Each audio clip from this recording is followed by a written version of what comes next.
anything like me, you probably find school finance to be a pretty complicated topic. Most of the confusion is because school finance is so different from our personal finances.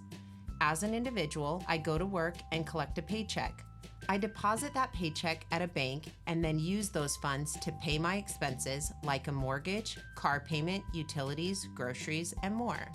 School finance is much more complicated, but once we begin to understand it, we'll have a better grasp of how our tax dollars will help meet the educational needs of our students. Schools receive their funding from two main sources: local property owners and the state of Arizona, and the federal government. Local and state funding provide about 90% and around 10% comes from the federal government. But here's where it starts to get complicated. Every dollar that comes into our schools has rules attached to it that mandate how it can be spent. Federal funds are very specific and fund things like special education and to assist students that are living in poverty, commonly referred to as Title I funds. Funds from the state are split into two pots: maintenance and operations and capital, with 99% in the maintenance and operations pot and 1% in capital. The maintenance and operations funds pay for daily operations of our schools, like salaries, transportation, utilities, and general supplies like paper. Capital funds pay for durable items that are owned or used by the school for many years, like buildings, furniture, buses, textbooks, and technology. If the money in either of the pots is not enough to meet the needs of our students, the district can ask the local community to pass an override or a bond, a tax on property. Overrides and bonds are different, and the funds they generate add to the different pots. Bonds are for capital expenses and pay for maintenance and repair of the school buildings, buses, and technology. Our community passed a bond in 2012 to pay for these items. Overrides are for the maintenance and operations pot. A maintenance and operations override is good for 7 years, and our community voted for our first override in 1996 and has voted to renew it 3 additional times. As budgets are shrinking, our community has helped to make up the difference in order to meet the many needs of our students.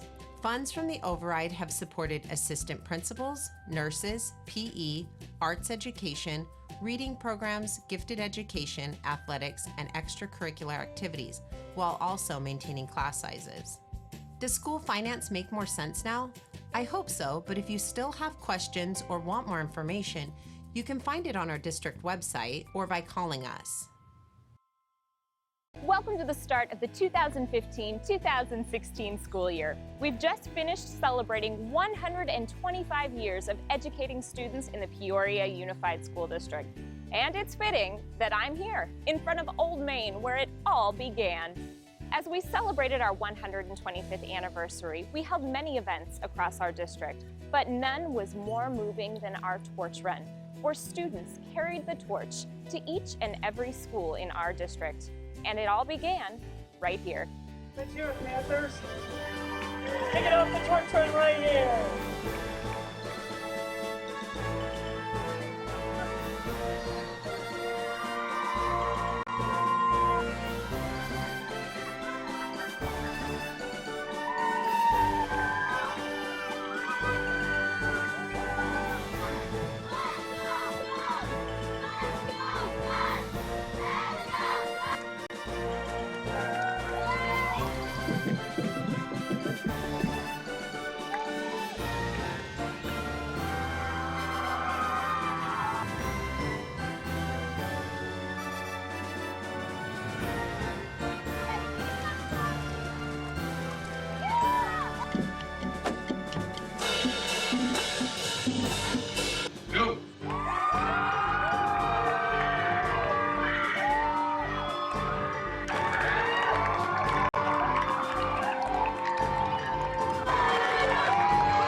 because it's been to every single school in our entire district. It has the touch of every single school culture and every single student and every single teacher, all the good work you guys do every single day. So thank you so much for that. It's wonderful.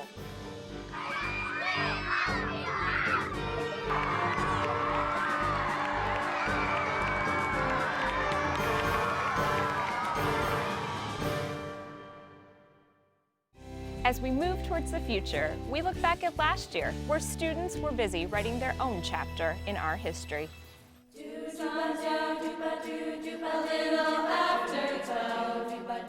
Make breakfast for myself. Leave a word for someone else. People say, they say that it's just a phase. They tell me to act my age. Well, I am on this perfect day. Nothing standing in my way on this perfect day. Nothing can go wrong. It's a perfect day. Tomorrow's gonna come too soon. I could stay forever as I am on this perfect day. Bum bum bum bum doo sundown, a little after 10. I'll pick up all my friends in my Mercedes Benz. Wake up, don't tell me it's just a dream. 'Cause when I've had enough, you'll hear me say, now don't you try to rain on my perfect day. Nothing standing in my way on this perfect day. Nothing can go wrong. It's a perfect day. Tomorrow's gonna come too soon. I could stay forever as I am on this perfect day.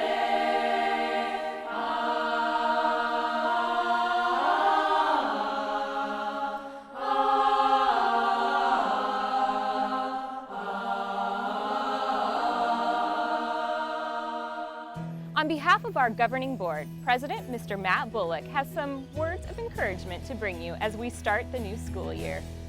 I'll tell you something very simple about PUSD. It truly is a family. That's one thing I've realized by being part of the board. I've had children in the district for many years, but I never realized how strong and close-knit of a family PUSD is.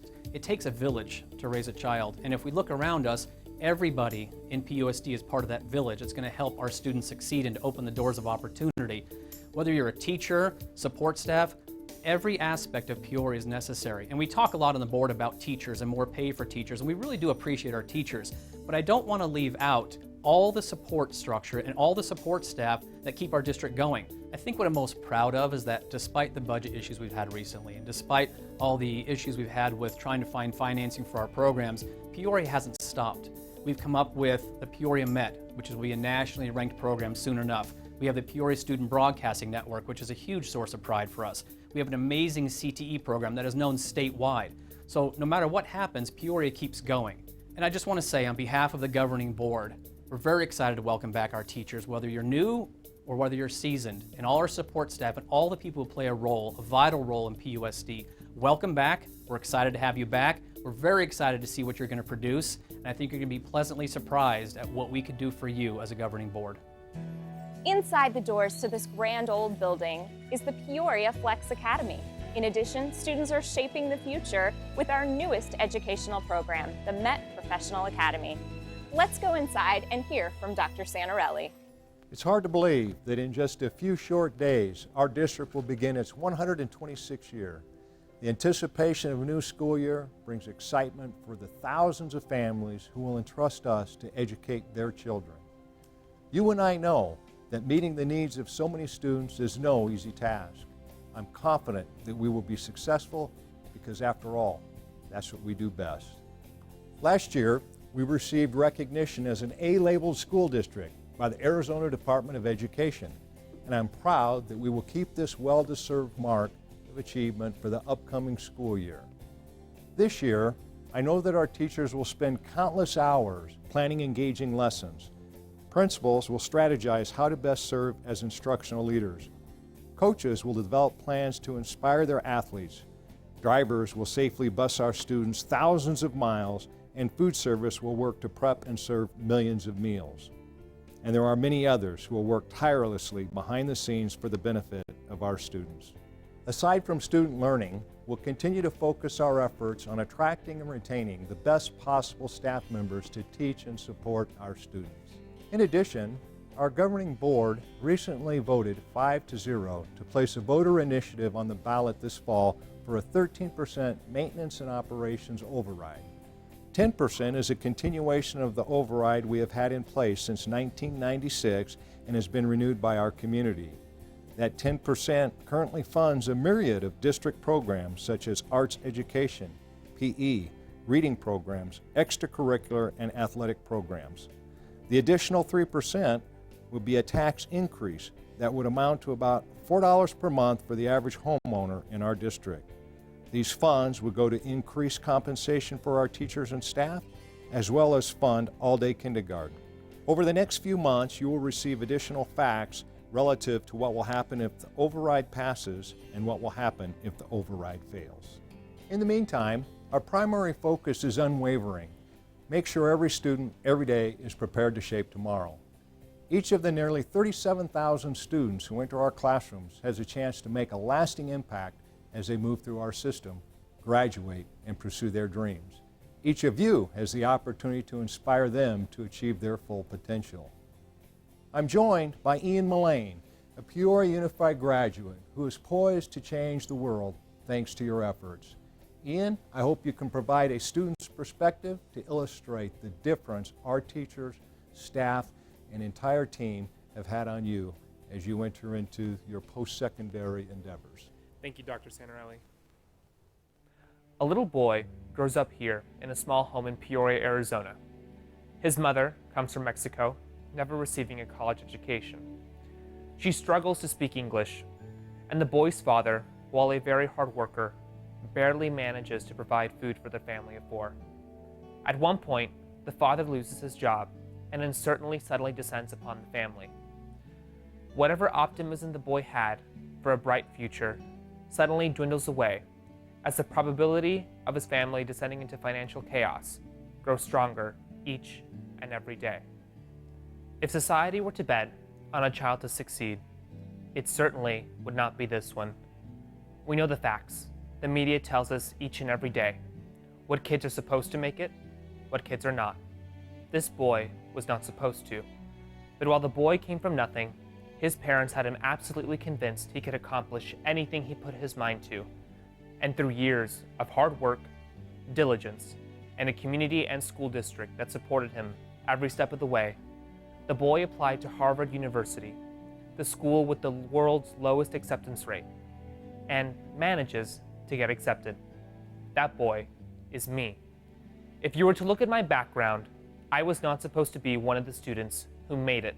And in truth, I probably would not have, had it not been for this school district or this city, the places where I first discovered my passions in life. I am truly the product of the community from which I come from, and this community is something truly to marvel at. The world we live in is the one we choose to create each and every day. I am not one to accept the notion that the shortcomings of society are permanent. They are only permanent if we fail to rise to action. For communities to prosper, it takes the collective efforts of individuals from all walks of life to support causes that truly seek to improve upon society's challenges. Quite frankly, it takes people like you, teachers and staff, who make all the difference in the world. That's what this district is all about. And that's what this year should be all about. On behalf of the 2,500 recent graduates from the Peoria Unified School District, we wish you nothing but the best in the upcoming year. Thank you.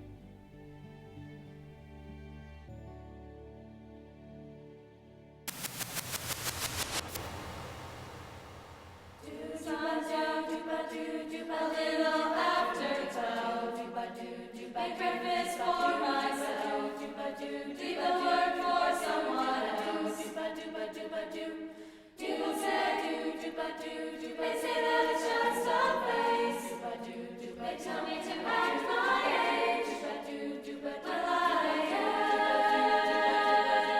on this perfect day. Nothing standing in my way on this perfect day.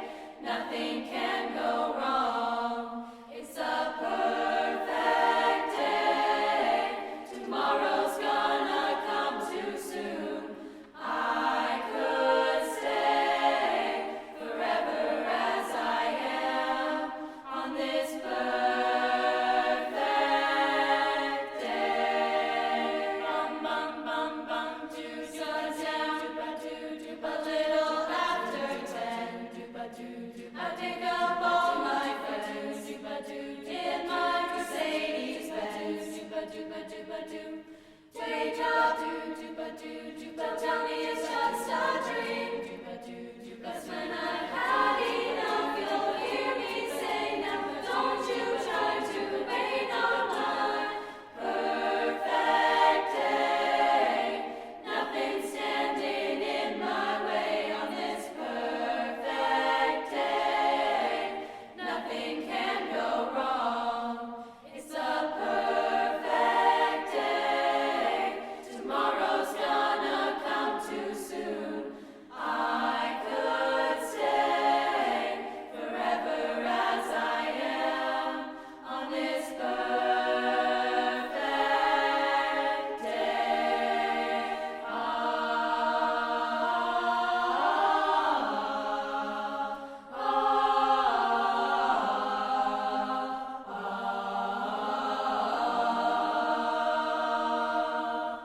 I'm in the race, but I've already won. Getting there can be half the fun.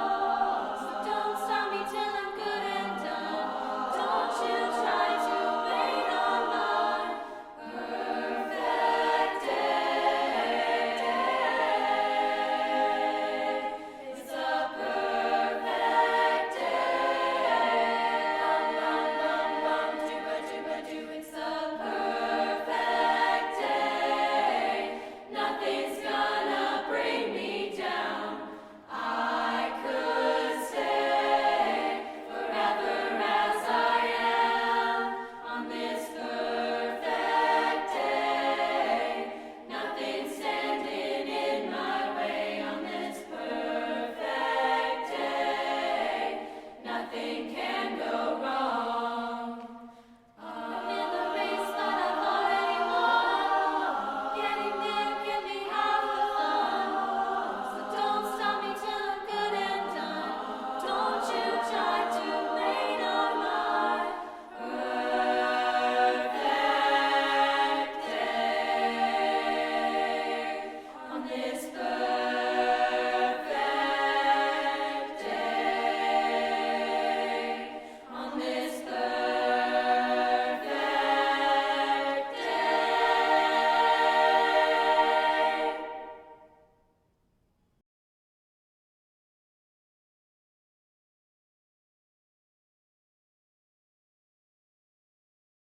Anything like me, you probably find school finance to be a pretty complicated topic. Most of the confusion is because school finance is so different from our personal finances. As an individual, I go to work and collect a paycheck. I deposit that paycheck at a bank and then use those funds to pay my expenses like a mortgage, car payment, utilities, groceries, and more. School finance is much more complicated, but once we begin to understand it, we'll have a better grasp of how our tax dollars will help meet the educational needs of our students. Schools receive their funding from two main sources: local property owners and the state of Arizona, and the federal government. Local and state funding provide about 90%, and around 10% comes from the federal government. But here's where it starts to get complicated. Every dollar that comes into our schools has rules attached to it that mandate how it can be spent. Federal funds are very specific and fund things like special education and to assist students that are living in poverty, commonly referred to as Title I funds. Funds from the state are split into two pots, maintenance and operations and capital, with 99% in the maintenance and operations pot and 1% in capital. The maintenance and operations funds pay for daily operations of our schools, like salaries, transportation, utilities, and general supplies like paper. Capital funds pay for durable items that are owned or used by the school for many years, like buildings, furniture, buses, textbooks, and technology. If the money in either of the pots is not enough to meet the needs of our students, the district can ask the local community to pass an override or a bond, a tax on property. Overrides and bonds are different, and the funds they generate add to the different pots. Bonds are for capital expenses and pay for maintenance and repair of the school buildings, buses, and technology. Our community passed a bond in 2012 to pay for these items. Overrides are for the maintenance and operations pot. A maintenance and operations override is good for 7 years, and our community voted for our first override in 1996 and has voted to renew it 3 additional times. As budgets are shrinking, our community has helped to make up the difference in order to meet the many needs of our students. Funds from the override have supported assistant principals, nurses, PE, arts education, reading programs, gifted education, athletics, and extracurricular activities, while also maintaining class sizes. Does school finance make more sense now? I hope so, but if you still have questions or want more information, you can find it on our district website or by calling us. Welcome to the start of the 2015-2016 school year. We've just finished celebrating 125 years of educating students in the Peoria Unified School District. And it's fitting that I'm here, in front of Old Main, where it all began. As we celebrated our 125th anniversary, we held many events across our district, but none was more moving than our torch run, where students carried the torch to each and every school in our district. And it all began right here. Let's hear it, Panthers. Take it off the torch run right here.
because it's been to every single school in our entire district. It has the touch of every single school culture and every single student and every single teacher, all the good work you guys do every single day.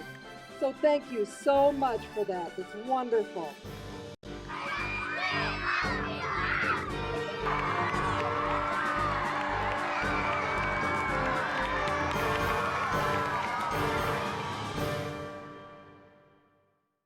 As we move towards the future, we look back at last year, where students were busy writing their own chapter in our history. A little afterglow. Make breakfast for myself. Leave the work for someone else. People say, they say that it's just a phase. They tell me to act my age. But I am on this perfect day.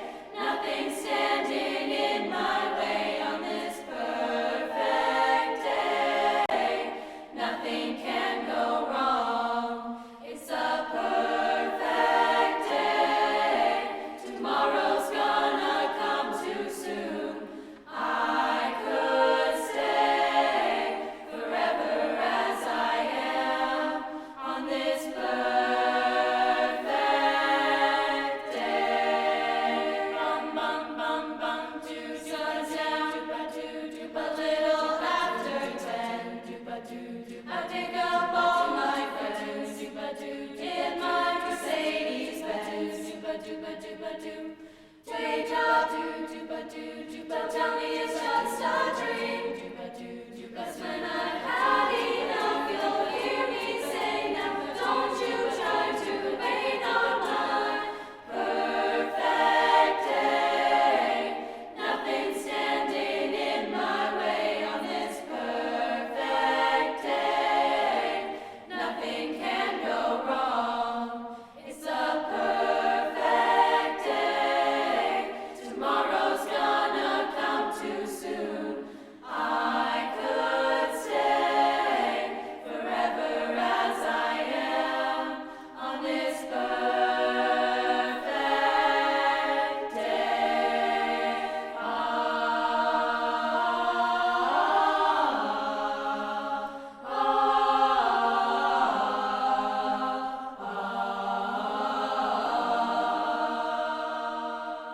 On behalf of our governing board, President Mr. Matt Bullock has some words of encouragement to bring you as we start the new school year.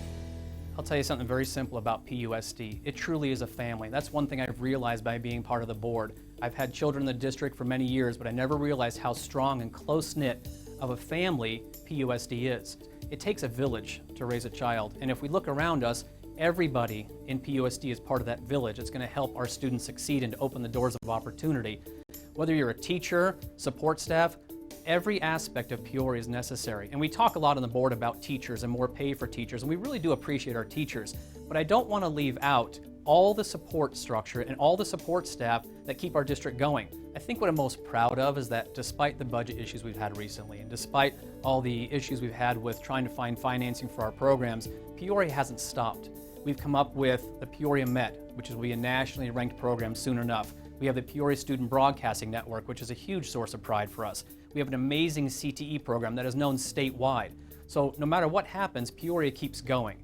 And I just want to say on behalf of the governing board, we're very excited to welcome back our teachers, whether you're new or whether you're seasoned, and all our support staff and all the people who play a role, a vital role in PUSD. Welcome back. We're excited to have you back. We're very excited to see what you're going to produce, and I think you're going to be pleasantly surprised at what we could do for you as a governing board. Inside the doors to this grand old building is the Peoria Flex Academy. In addition, students are shaping the future with our newest educational program, the Met Professional Academy. Let's go inside and hear from Dr. Santarelli. It's hard to believe that in just a few short days, our district will begin its 126th year. The anticipation of a new school year brings excitement for the thousands of families who will entrust us to educate their children. You and I know that meeting the needs of so many students is no easy task.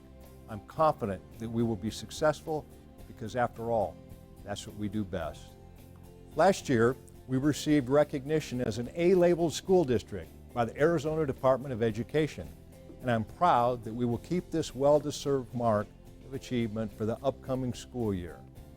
This year, I know that our teachers will spend countless hours planning engaging lessons. Principals will strategize how to best serve as instructional leaders. Coaches will develop plans to inspire their athletes. Drivers will safely bus our students thousands of miles, and food service will work to prep and serve millions of meals. And there are many others who will work tirelessly behind the scenes for the benefit of our students.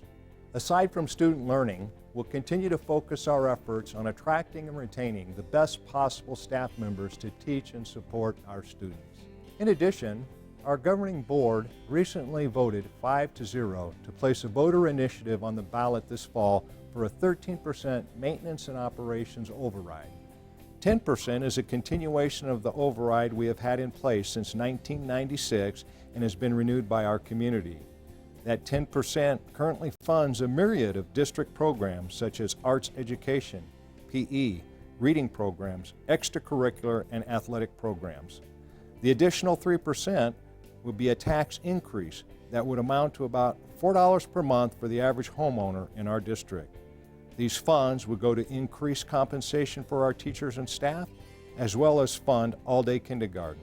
Over the next few months, you will receive additional facts relative to what will happen if the override passes and what will happen if the override fails. In the meantime, our primary focus is unwavering. Make sure every student, every day, is prepared to shape tomorrow.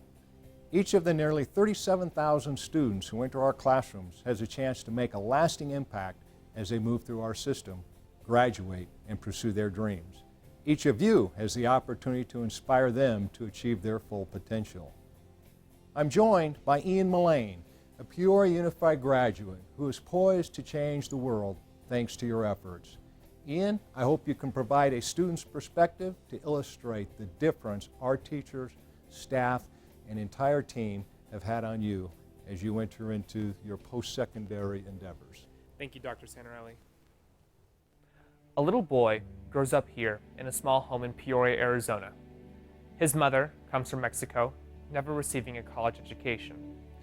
She struggles to speak English, and the boy's father, while a very hard worker, barely manages to provide food for the family of four. At one point, the father loses his job and uncertainly suddenly descends upon the family.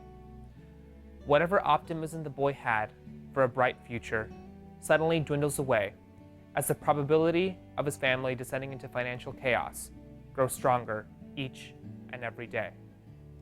If society were to bet on a child to succeed, it certainly would not be this one. We know the facts. The media tells us each and every day what kids are supposed to make it, what kids are not. This boy was not supposed to. But while the boy came from nothing, his parents had him absolutely convinced he could accomplish anything he put his mind to.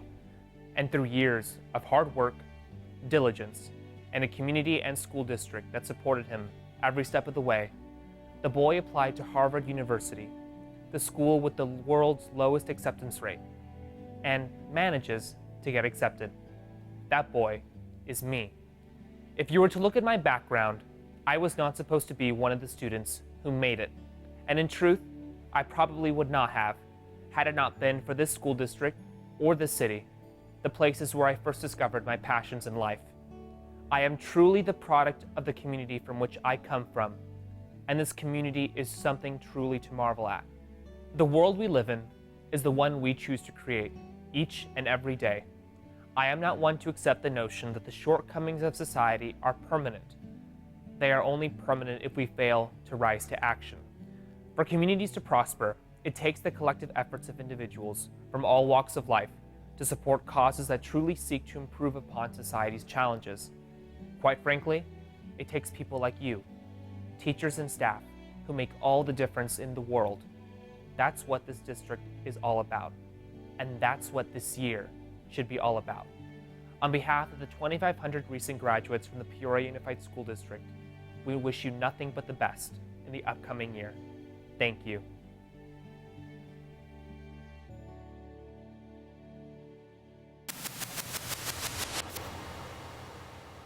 Do-sa-do, do-ba-do.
We're going to get started in about 2 minutes. Is that good? Okay. Thank you.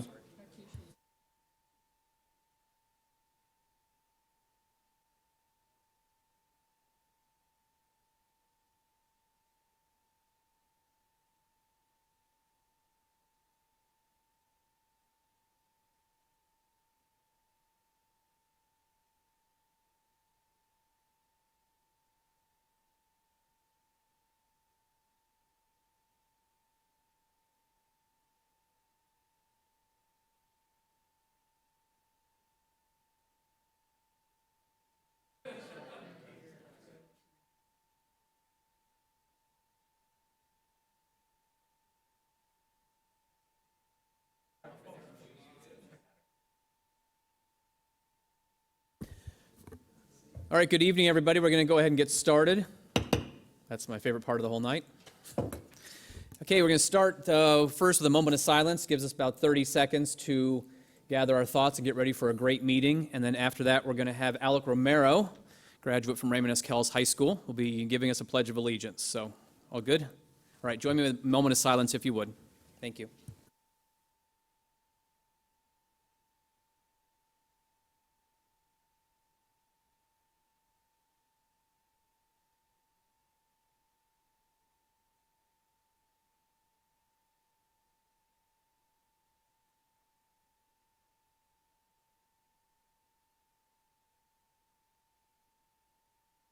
Everyone, please join me in the Pledge of Allegiance. I pledge of allegiance to the flag of the United States of America and to the republic for which it stands, one nation, under God, indivisible, with liberty and justice for all. Thank you. Thank you very much, Alec. And Mrs. Dunsey said I could not say anything about Alec because we're going to hear about him, so I will not say anything about him. I will let others do that. So that's how important you've become. I can't even talk about you. All right, next item on the agenda is staff recognitions. Welcome, Mrs. Airy. Good evening, President Bullock, members of the board, Dr. Santarelli. This evening, we would like to recognize the performance of some of our outstanding career and technical education students and even graduates and teachers, because we certainly feel that we have one of, if not the top, CTE programs in the state of Arizona. Each of you, our governing board members and our audience, we have them available for you as well, should have received a program that outlines certainly a very, very long list of fantastic recognitions. It's just certainly always a pleasure to be able to honor these students each and every year.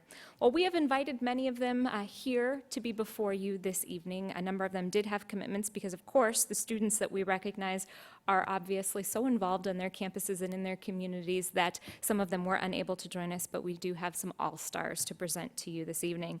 And I'll begin with none other than Alec Ramiro. And we're going to name each of our students, and starting with you, Alec, because you are a rock star. When you hear me call your name, students, if you would stand so I can tell just a little bit about you. At the end of our program, we will have you all come up for a photo. But Alec, as you heard, is a 2015 graduate from Raymond S. Kells High School, and he has been named the International DECA Executive President for 2015-16. So not national, but international executive president. You should know that Arizona has not championed an international DECA executive president since 1969. So we are extremely proud of Alec.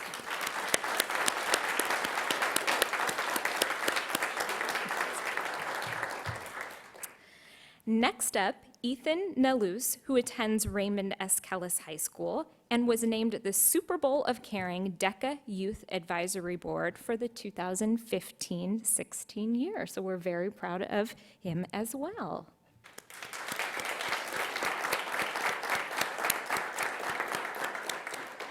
Next, we'd like to recognize our CTE national winners, and these very talented students traveled to highlight their very impressive skills. That's the very long list that you see, of course, included in your program. I know we have a couple of them that are maybe a little bit delayed because of weather and may be coming and joining us lately, so I I'm just going to look around just in case any of them popped in. Dr. Beltram's giving me the nod. So none of them here maybe just yet. We'll check back again before the end. But nonetheless, I think all of those CTE national winners deserve a round of applause.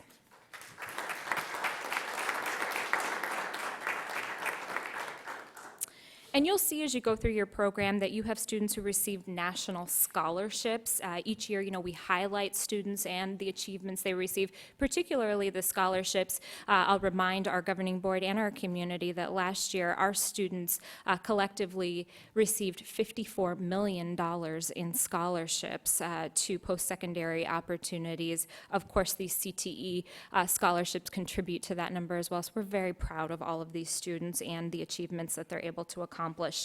And we know that certainly the students can't do it just all on their own. They do have the guidance and support from some phenomenal teachers in our CTE programs. We have a special teacher we'd like to recognize this evening. It's Ms. Susan Leone, who is the Centennial Internship Coordinator. She received the Region 5 Innovative CTE Program Award, so we are very proud of her and Centennial High School.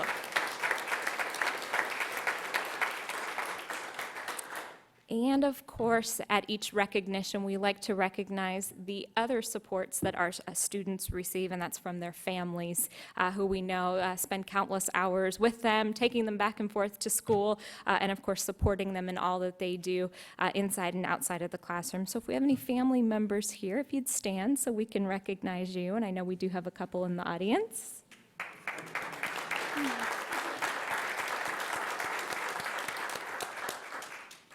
I think we may have a couple of advisors maybe that joined us. Do we have any advisors that snuck in that are maybe being a little bit shy? Congratulations.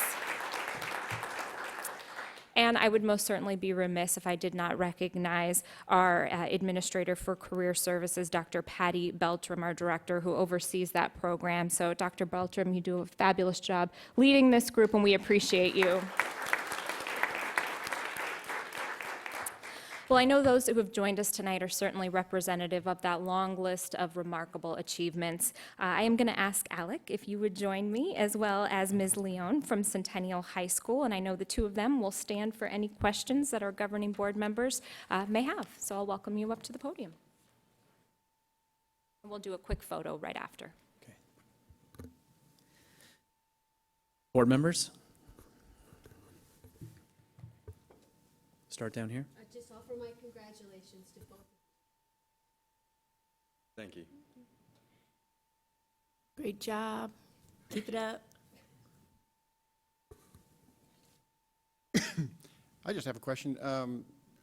How did you get involved in DECA? How did you get, what kind of sparked your interest in this program? Okay. Superintendent Santorelli, President Bullock, members of the board. Really where it started, it was my freshman year. And when I got to high school, I didn't know too much about high school, but I had been raised throughout the entire Peoria Unified School District since I was in preschool. I started at Sun Valley from preschool through 8th grade, and that's really all I ever knew. And so going into high school, to have the opportunity to join all these different clubs and organizations, which was something I'd seen, maybe in TV and pop culture, but I'd never actually experienced myself, it was something I wanted to get involved in, and I didn't really know the route to take. But I happened to take marketing my freshman year in high school. And where that kind of grew into it is I joined DECA, didn't know too much about DECA, but then there was this trip in San Diego, California. And they told me about it, and it was a conference. And I had never gone out of the state without my dad or any of my family members, but somehow they gave me permission to go with my advisor. And so we went out there, and what happened was I get to this property. Okay, it's a hotel property, it's a resort property, and all of a sudden I'm surrounded by just thousands of students from across the western region that are just like me, students that I had never met before, students that I had never had the chance to interact with. And they're all dressed up, they all have ties on, dress shirts, okay? Everyone's dressed up, everyone's networking, everyone's social. And I realized that this is my niche, this is where I want to be. And as it grew in further, I had my opening session. It was the first major session I'd ever had in DECA. And I'm walking up, and I'm going into this huge convention center, and I can feel the bass of the music. I can feel the energy, something that I had never had the opportunity to experience before in my life. And as I walk in, I just see all these students just so energized, so ready to learn, so ready to be there, Whereas in school, you find students who are just trying to get the time to go by sometimes. These are students who are ready to learn and who want to grow. And with that energy, I sat in there, and it was the back row, and I remember I was 14 years old, and I sat in that back row, and who comes out to give the opening address? It's the executive president during my freshman year, Claire Coker. She was from Tennessee. Claire comes out, and she speaks to 5,000 students confidently. And I'm just watching her, and I mean, Claire was about 5 feet tall, okay? You know, she wasn't that big. So I knew from the start that she was also not that old in age. So I look at my advisor and I say, how old do you think she is? And she said, she's 18. The executive president is 18 years old. They serve after the senior year. And when I saw that and I found out, I saw a bar for myself. I saw somewhere to be one day.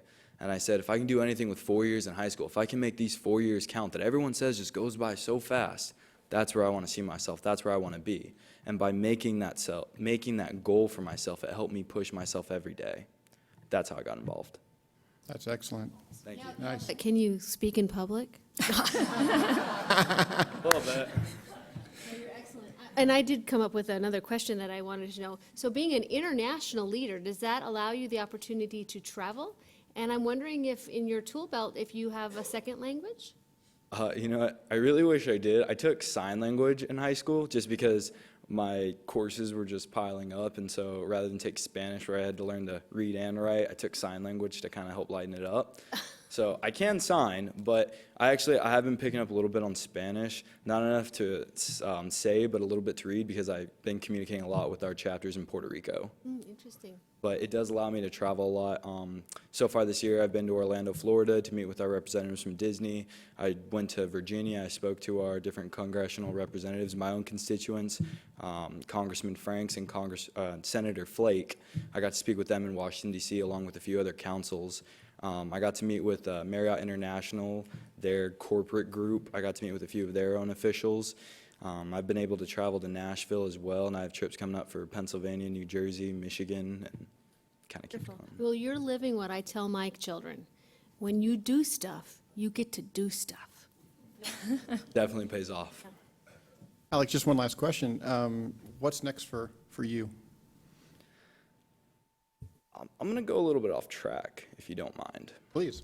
I want to say something about CT and what it really does for our students. If I asked you all right now to start running, what would you do? You would start running. But when would you stop? When would you decide that running was enough? Because, see, I started out in sports. I have an athletic mind a lot of the times because that's really where I grew up. And the thing is in sports, when the coach would tell you start running, I mean, your mind just goes to a million places, like, when are we going to ever stop? But when the coach says run 2 miles, okay, well, I'm going to run 2 miles and then I'll be done. So when you're in school and they tell you to start reading and they tell you to start learning, when is it enough? When do you feel that you've reached a point where you've really grown? That is what CTSOs like DECA do for a student. Okay, being able to say, I want to be the executive president one day, that gave me a point to reach for. That gave me a finish line that not all students have. In sports, we have championships at the regional level, at the district level, at the state level, something to shoot for, something to aim for. Our top 10% academic students in every high school, they have something to shoot for by going out for the valedictorian spot. But what about those other 90%? What about for those students who are trying to make a career out of this, that are trying to grow? Where do they find their bar? Where do they find their finish line? They find it in CTSO programs. And so you asked me about what I want to do next year. So during high school, I was able to say, well, in 4 years, I want to be the executive president. Right now, in the next year, I want to attend a school like Harvard, Wharton, or Georgetown. Those are my top 3 right now. I have like a top 15 list that really goes along, but those are the top 3 right now that I'm really aiming for. And quite honestly, I got a C in science and I got a C in math, and that's really looking me down right now. But if I could accomplish this, I know I can accomplish those. And that's going to be my finish line for the next year. I have no doubt. Thank you. Ms. Mangarelli? Oh, congratulations. I know, I don't think the C is going to matter if you get an interview. I don't think you'll have a problem. Thank you very much. I do Wharton, University of Pennsylvania personally, but you didn't ask my opinion, but I gave it to you anyway. Thank you Wharton very much. is impressive. I appreciate it. It aligns with you better. That's my personal opinion. I'm going to ask you to step just like 6 inches aside because I have a question. Because it takes a lot of different people to create the opportunity that you had, and then you ran with it. And I hope you don't stop running. I hope there is no finish line for you. I hope there's, a hill, a little higher, and there's a mesa, and another hill, another mesa, and you keep doing that. But I hope you don't stop. So don't stop running. But in order to get off the track, and to use that analogy, you had a lot of help. You had your dad. You had a lot of brothers. You had family, mom, all these people. Dr. Beltram and her whole staff. It was a whole, an ensemble cast. You're the star of the show. But so I'm glad you brought that up because it's very important. We don't get to the top alone.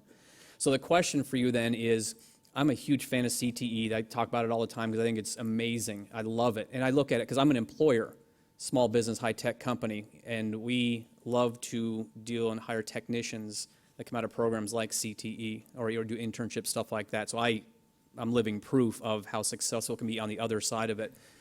What do you think is the number one reason that PUSD has a successful or such a successful career and technical education program? What's the number one reason? Put you on the spot there. That you did, and I'm not as eloquent as the speaker before me.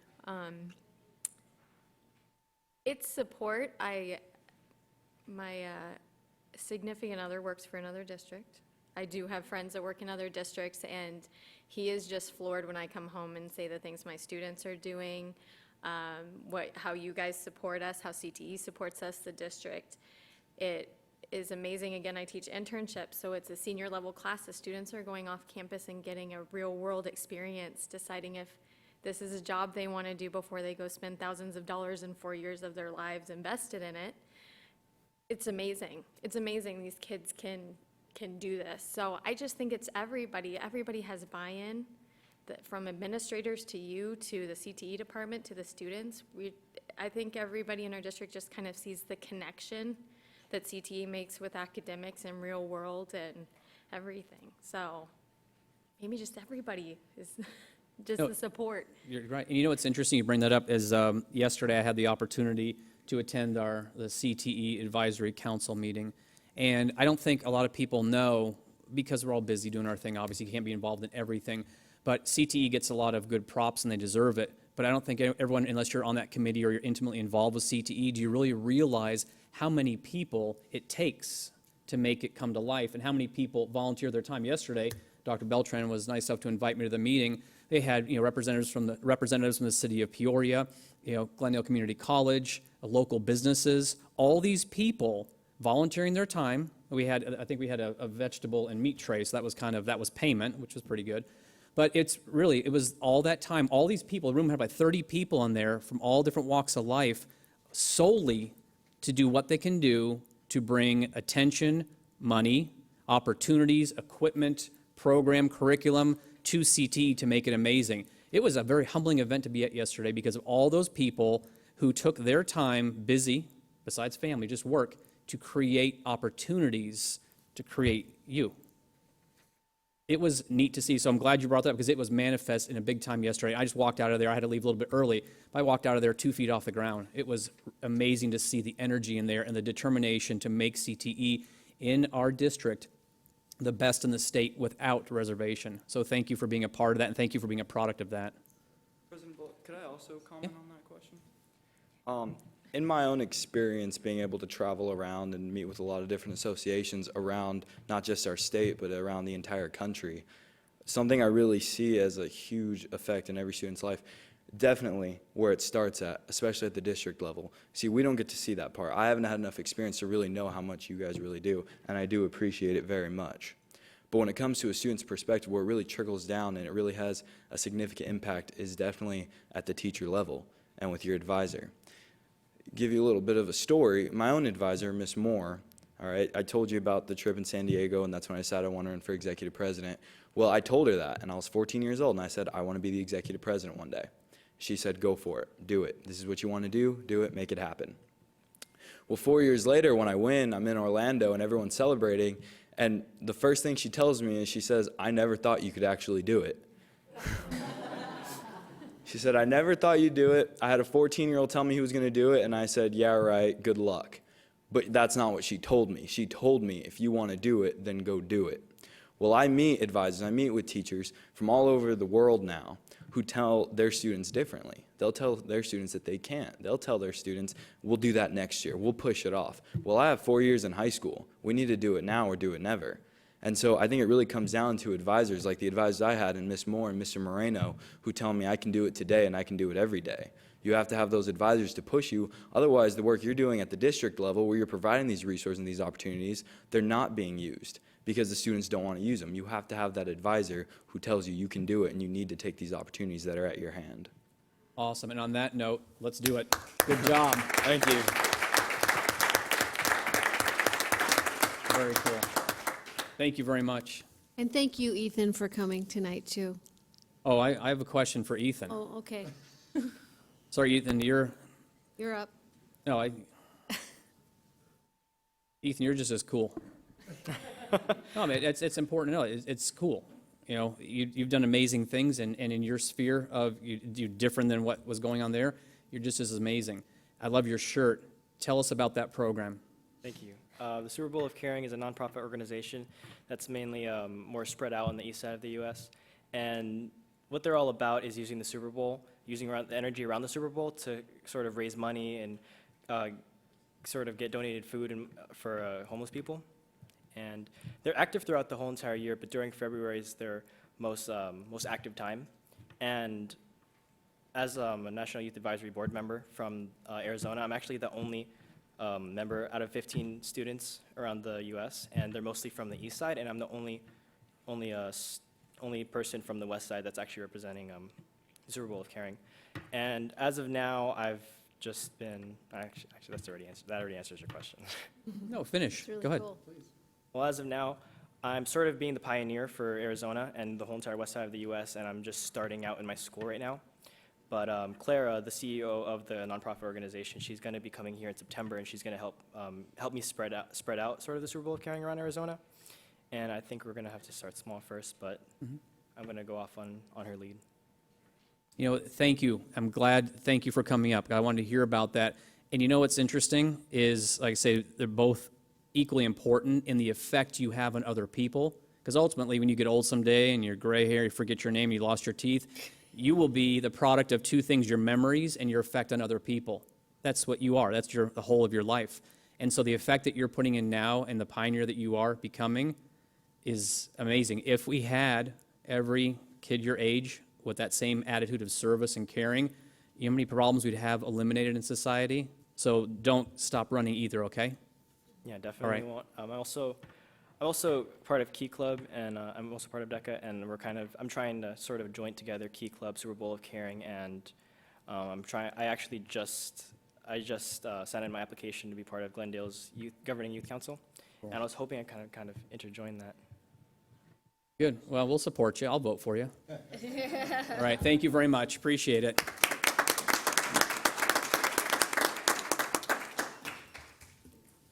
President Bullock, if we could get our students and our advisors so we could take a quick photo, if you don't mind. Out of the way.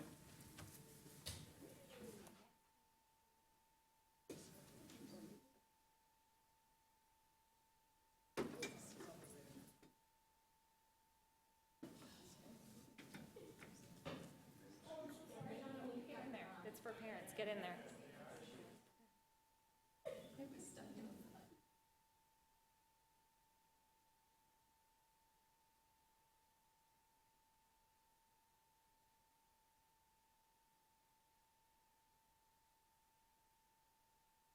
Good. Thank you.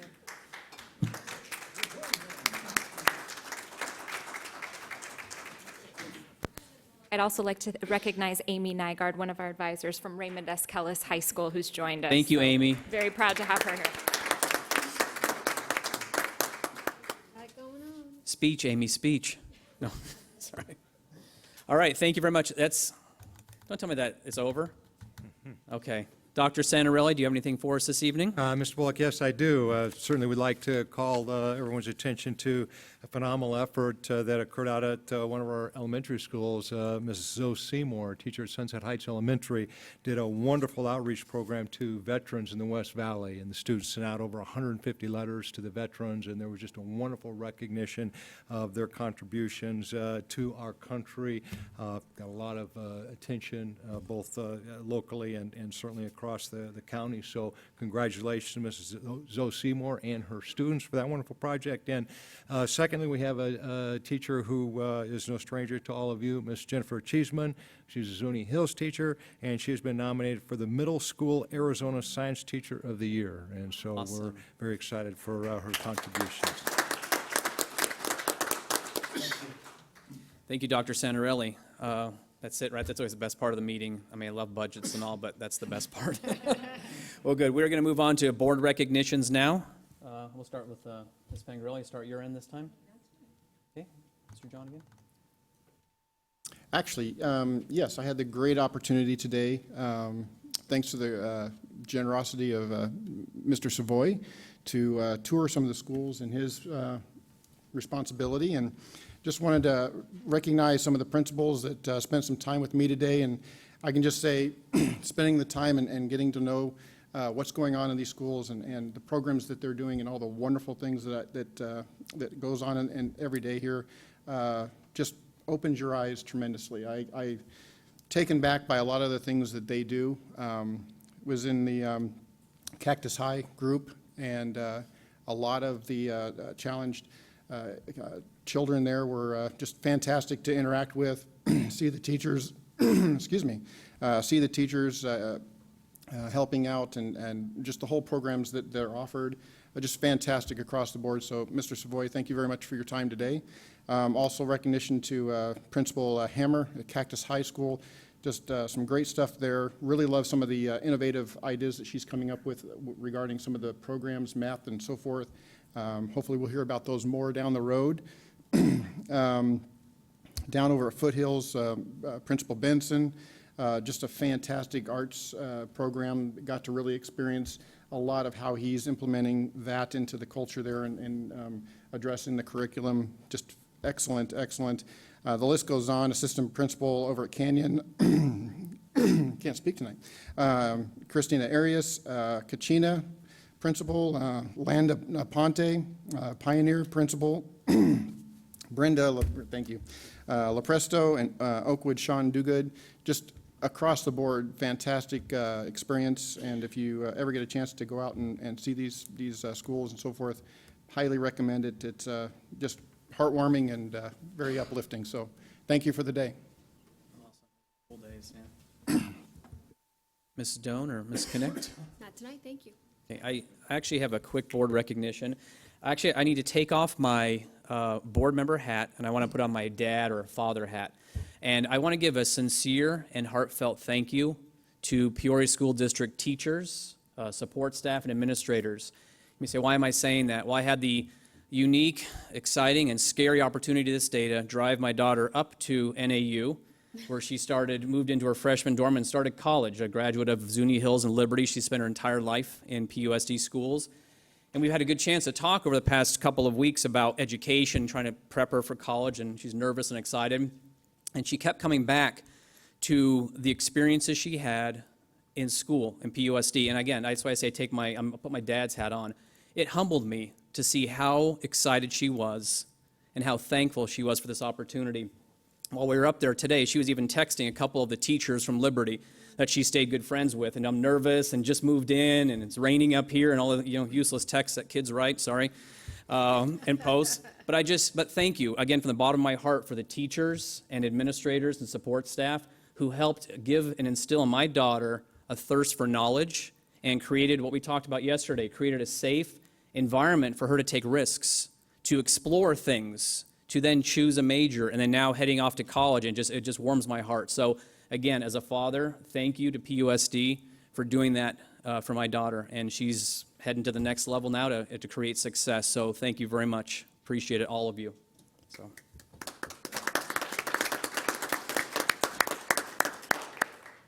Board member hat back on, and move on to the next item on our list. And let's see, request. Actually, this is a good time, right? I know. Go ahead. And we don't take it personal. It's okay. Thank you for being here. Thank you. Thanks. Okay, on to the next item. Request to address the governing board on matters not included on the agenda. And just to confirm, Mrs. McCarty, any last minute? Okay, we'll move on then to the next item on the agenda. is number 7, address agenda and consider adoption or recommended changes. Again, this is a chance for us board members to rearrange the agenda for any particular reason, timing, or someone waiting to speak on something.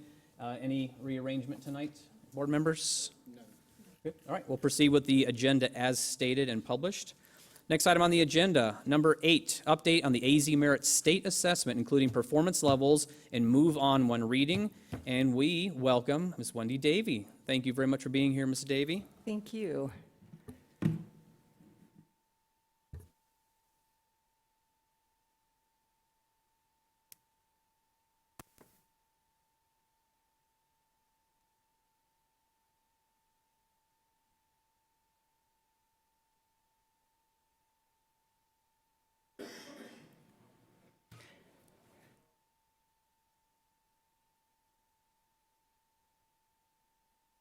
Give me one moment.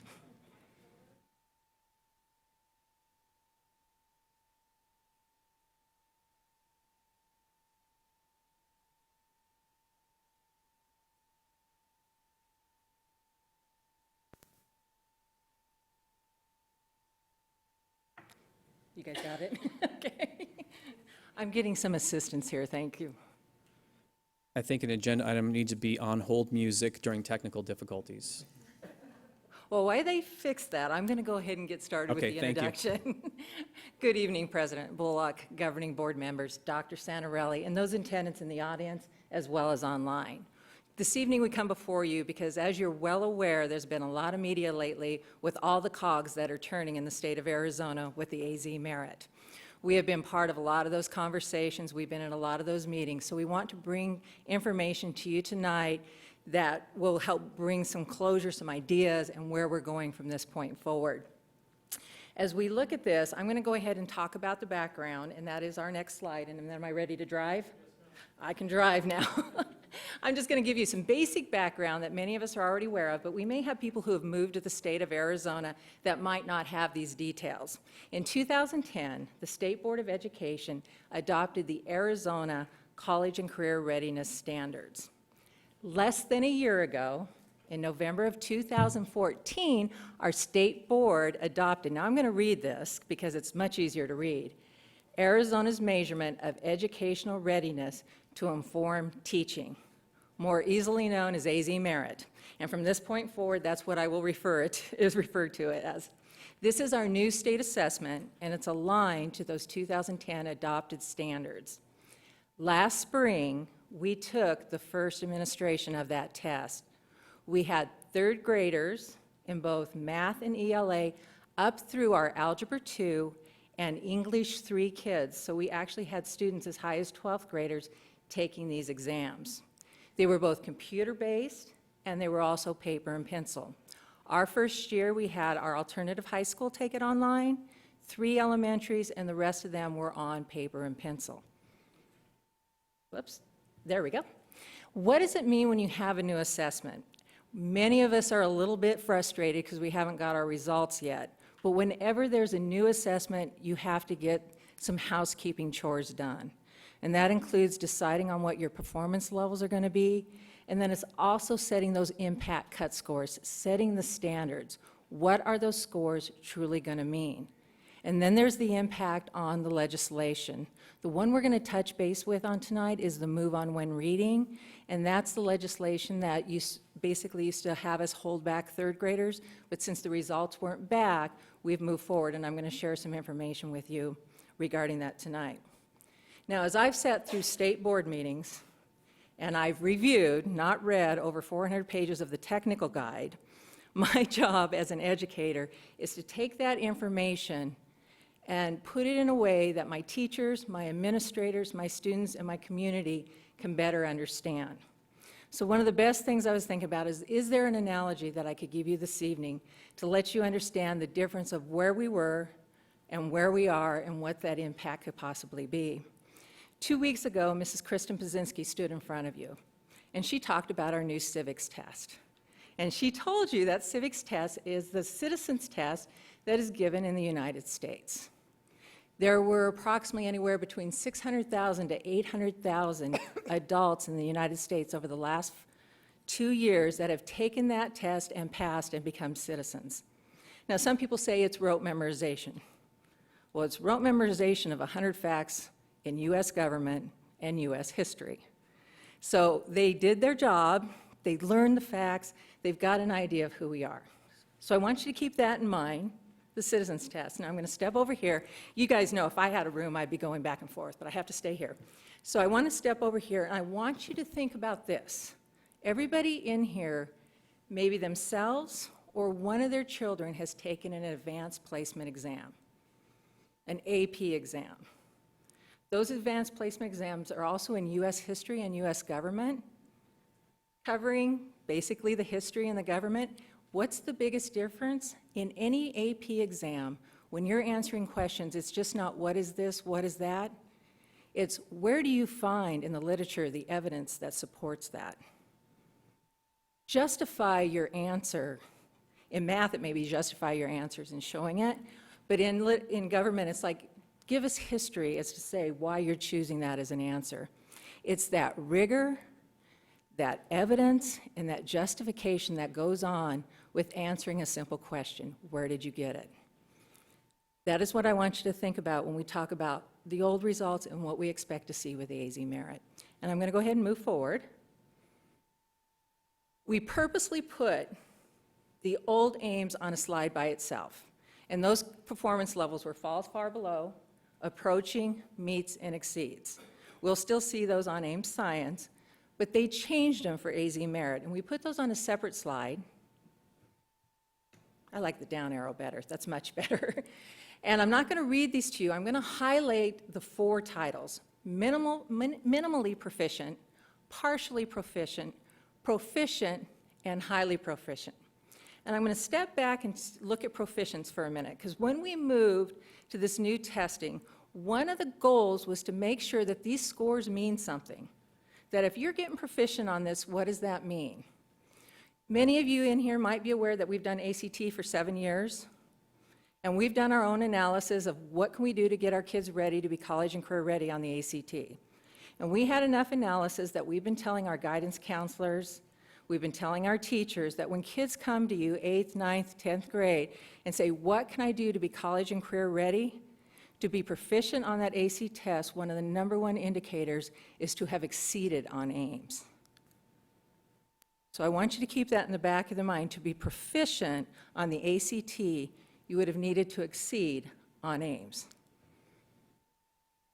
So August 14th, we all piled into the State Board of Education boardroom, standing room only. I got there early. I was up front. Life was good. And they unanimously, all board members, went ahead and adopted the new performance levels with the cut scores. So what does that mean? First of all, I'm going to step back and I'm going to talk a little bit about the process, because a lot of people say, well, how did they decide on those cut scores? What was that process? Well, first of all, and by far the most important, there was 81 teachers. Those teachers were considered experts at their grade level and their content area. They were also cited with statistician, assessment people, and there were also independent observers that just showed up and watched the process so they could report out to the public what they saw. So these 81 educators and everybody there to support them use what's called a bookmark method. And I'm going to try to not go sort of nerdy on you guys, okay? But it's really sort of an elegant process. So a bookmark method is just where you take a test and there's a way to measure how difficult a question is. So they take all the questions from the easiest to the hardest. Okay, now remember, their goal is to set proficient. What is the lowest, where do you have to get in that book to be college and career ready? So they haggled, they went back and forth, and they set that point, and then they set the higher point between the two and the lower point between the two. What did it mean to be advanced? What did it mean to really need support? Then they came together. Now, I like this because it's a sign of reliability. They were actually surprised how close, so they originally started with 4th, 6th, 8th, 10th, and 11th grades, how close their original settings were between the grade levels. And as a reliability and as a statistician, those numbers mean something when those tests are performing similar. So then they sort of talked between the grade levels, and then they went back. Then, remember, one of the other goals was to make sure that the scores they're setting are in alignment and will also give them some idea of how they're going to do on other assessments. So then they took what would have been the closest test. They used the ACT, the National Assessment of Educational Progress, also known as NAEP, Smarter Balance, and PISA. PISA is an international test. They were giving what would be considered proficient on those tests on the new test, and they were lining up. So where they were sitting proficient is similar to where proficient was being on those tests. Then they did some more statics, and they were able to set all the grade levels, and they came out with a consistent vertical scaling of the new test scores. Okay, so what are the new expectations? I'm going to step back because a couple of people asked me to come back and remind you the difference between a criterion reference and a norm reference test. A criterion test measures what a student should know and be able to do. So in other words, that's what AZ Merit is. When you get a proficient level on that, you know what to do and you're able to do it at the grade level that puts you on track to be college and career ready. Norm reference is what we all like to play with. We take all the scores, we put it in, we norm it, you get a bell curve, it might be skewed to the right, it might be skewed to the left, you get a mean, median, mode, you get standard deviations, you get a percentile rank. It basically gives you information on how you compare and where you rank amongst your peers. It doesn't give you a set point whether you know the information or not. Okay.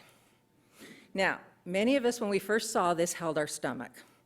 Okay, these are the projected percentage of overall scores in the state of Arizona. This first one is ELA, English Language Arts, and I put the table on the right. Now, I know many of you will have to pull it up, and you'll pull up your board package, and it's also available online in many places, is that the 2000 level that you're looking at here will always signify to our parents, our staffs, and everybody that those are ELA scores.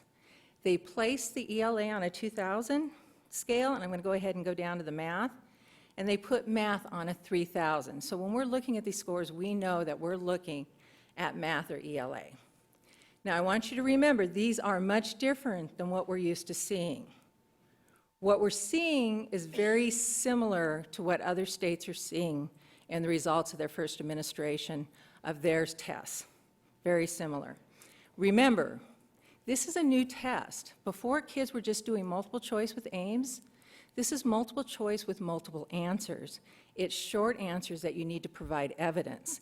It's a new way of taking tests that the whole state of Arizona needs to get used to. It's going to get them more prepared to take AP exams and other entrances when they're having to go above and do more on a test than just choose multiple choice. So I'm going to go ahead and we'll have plenty of time for questions, but if you want to stop me, just holler at me. Okay. I am going to share this. Dr. Joseph Riley works with the Mesa School District, and he's very highly thought of. And he was at the state board meeting on August 14th, and he stood up. He was also one of the independent observers that watched the whole process. And this is a quote that he gave and has been shared with others. The story is not that scores dove. It is the expectations soared. This is a moonshot. This is a new way of looking at things. It's a new way of testing. It's requiring people not to pick just the right answer, but to give the evidence and give the justification and where they found it. This is where we're at right now, timeline of results. We will be getting a student data file to start with. We expect to receive that end of October, 1st of November.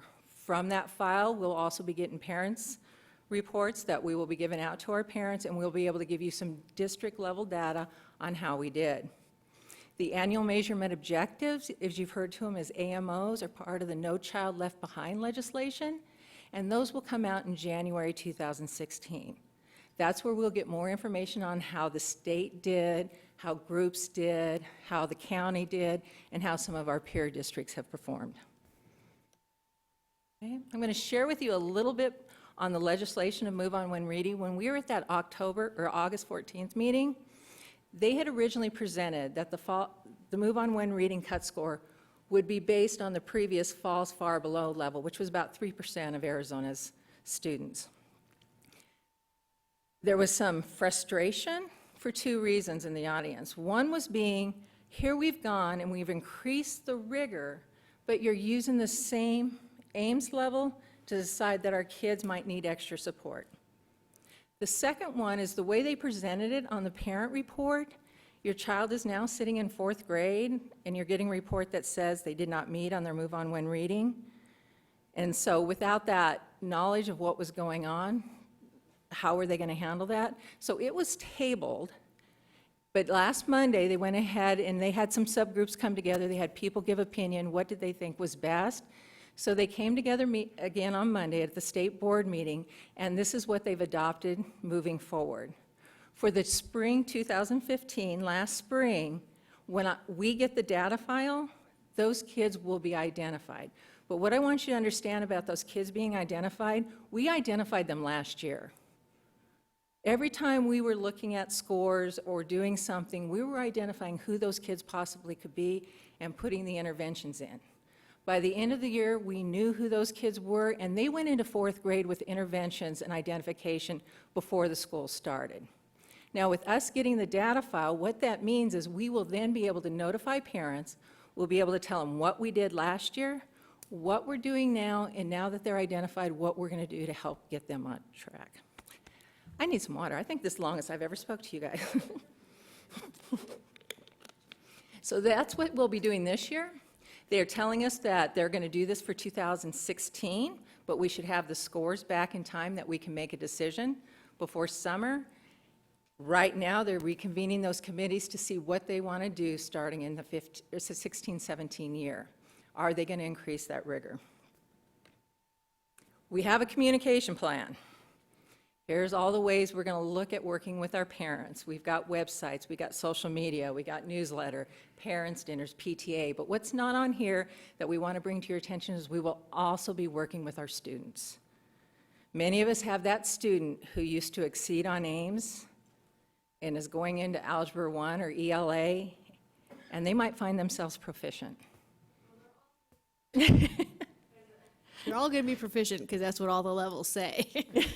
We're going to have some up there. I have faith in our district. No, I mean, they're all the adverbs are different, but the adjective is proficient, proficient, proficient, proficient. That's true. Thank you for, you are right.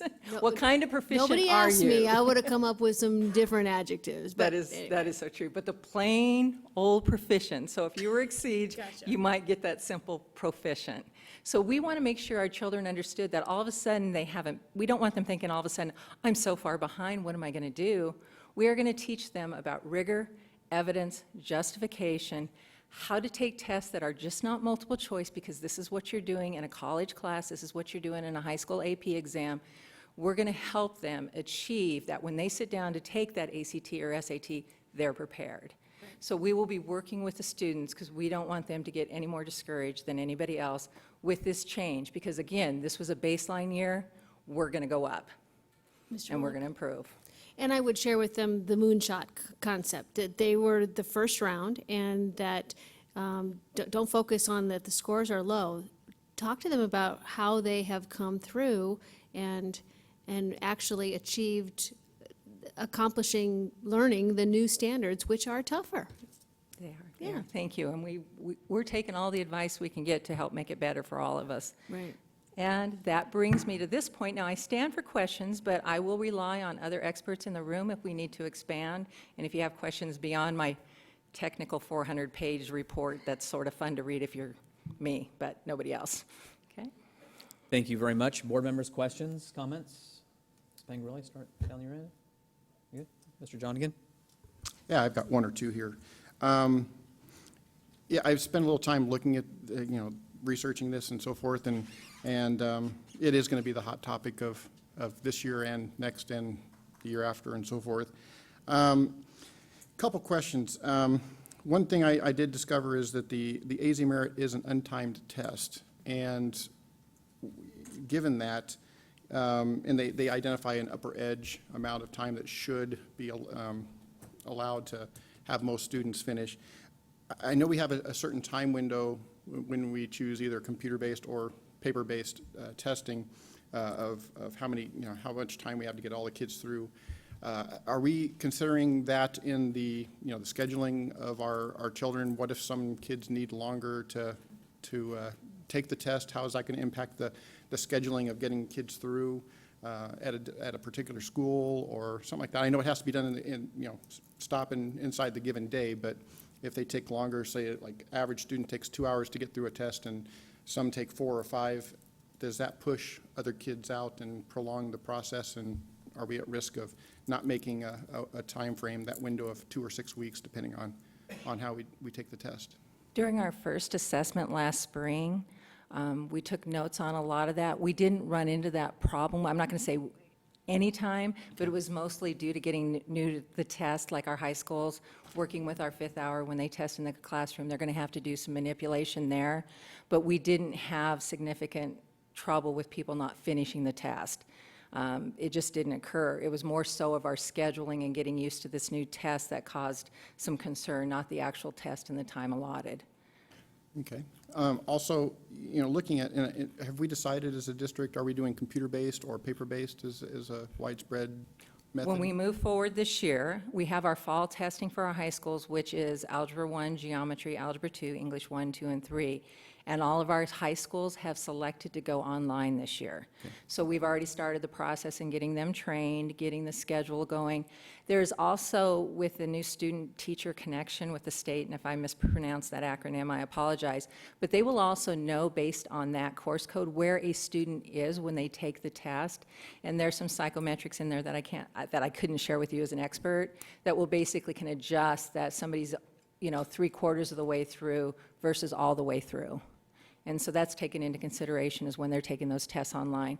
The window for paper and pencils, a little bit tighter. 2 weeks, it's that online that's wider. So based on that, I was looking at the website, and it says the computer-based testing is starting October 26th, running through December 4th, yet it's an end-of-course test. We're not going to have everyone through the whole course by the October 26th starting of the testing. Any concerns around starting to test prior to finishing all the curriculum that is supposed to be taught to make them proficient? It comes back to where they're able to adjust the score based on how far along in the curriculum you were, because when we feed up to the state, they know the start of the course and the end course dates. We know that you have to be, it's a substantial way through. You need to be, I believe, at least over, I'm going to look that up and share it with you. I don't want to just guess on it. You have to be a certain percentage through before they want you to test, and if you're not there, then you test the next cycle in the spring.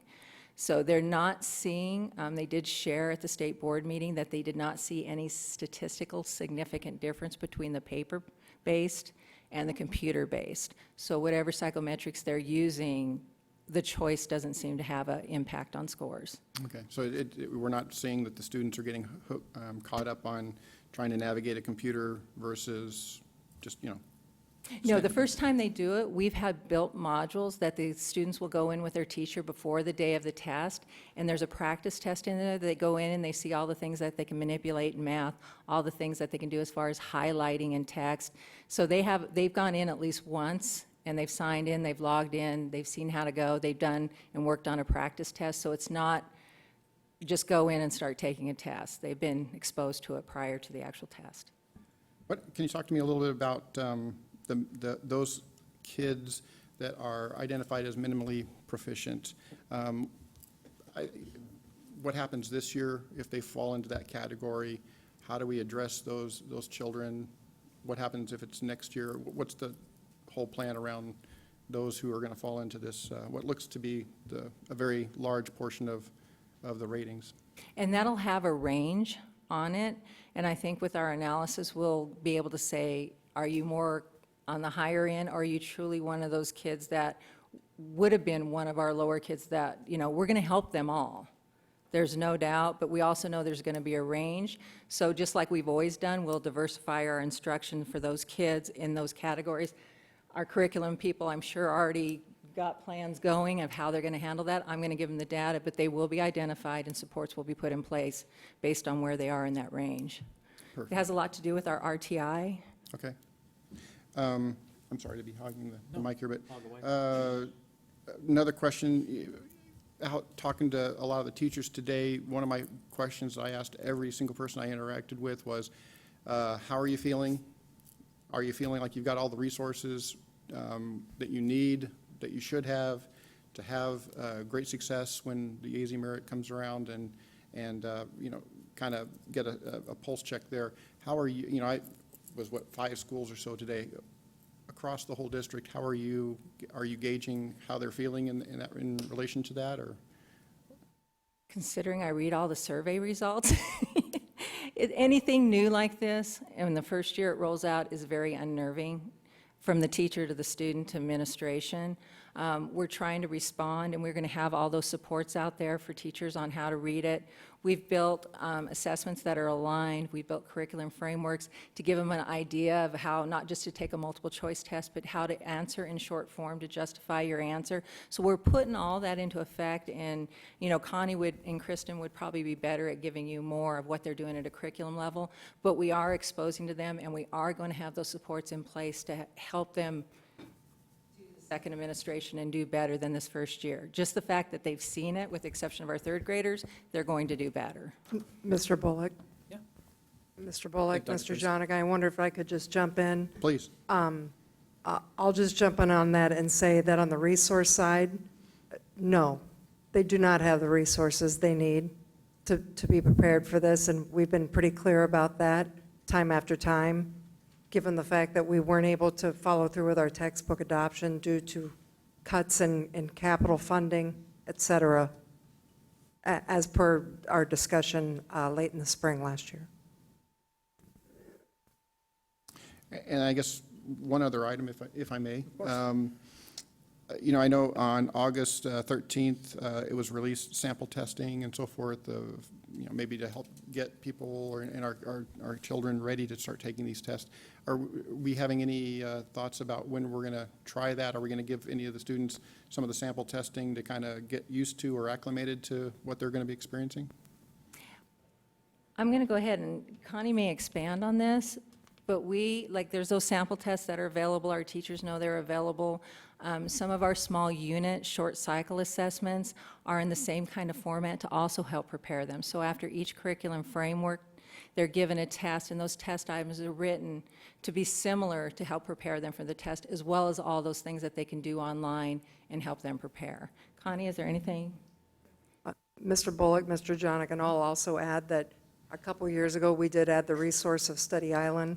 So students have been working in an online format for a couple of years, as well as a lot of our internal benchmarks are also online at several of our schools. So we've been moving in this direction with online to prepare students for the last 2-3 years. Fantastic. No, I applaud you. I think this is great. I like the direction we're heading. You know, I do think the conversation around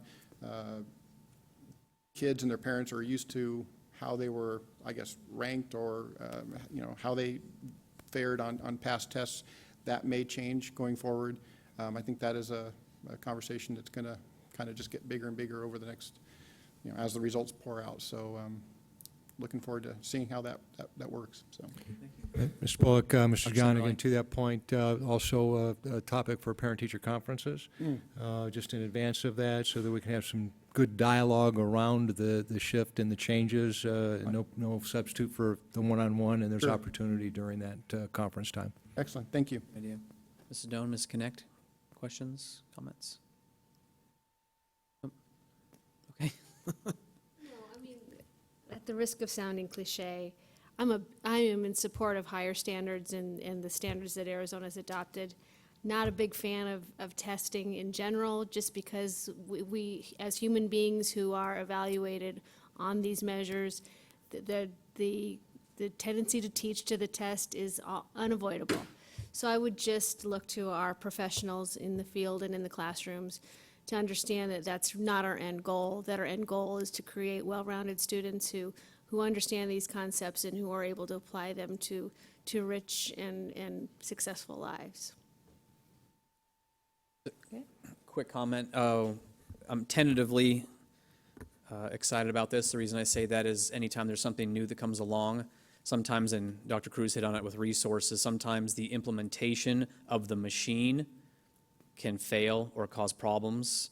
You never get to the good idea because you can't support it, you can't resource it, you can't train to it. And I know we've talked about that, ad nauseum about budget cuts and whatnot, textbook adoption. So I just, I hope we're able to come back a year from now with, I'm not expecting 100% better, but 10% better with a little more resources, more training, because really, no matter how great of an idea it is, if you fail in the implementation, not because you meant to fail, because you weren't correctly supported, then the ultimate goal fails. And not only are we testing, trying to teach to a test, but no, all of a sudden now we don't even know what we're teaching towards. And that's my big concern, is the implementation, the rollout, the infrastructure to make this new beast come alive and be something that helps us to determine how to create opportunities for kids. So I'm tentatively excited if we can get all the pieces, i.e. funding, resources, professional development to make this happen. Last quick question, because I'm not a teacher at all. Here's maybe a real naive question. You talked about they part of it was the ACT, aligning it to what the ACT. Our whole thing, if a kid's going to go to college, and college isn't for every kid, and that's why we have CTE and other programs that we love. Why all this rigmarole of going to all these different testing when we should, if you're going to go to college, you take the ACT. My daughter took that and helped her get funding. It was all based on her ACT score or SAT score. Why have we in the past varied so much from that if that's ultimately the goal? I think that's a $10,000 question that the state board and every educator in Arizona is dealing with right now. There has been conversations that can we use the ACT, can we use something else? And I think as they move forward, that may come to fruition, but I'm going to let Dr. Santarelli If I could quickly comment on that. One of the things we know about the ACT is it's administered pretty late in the game.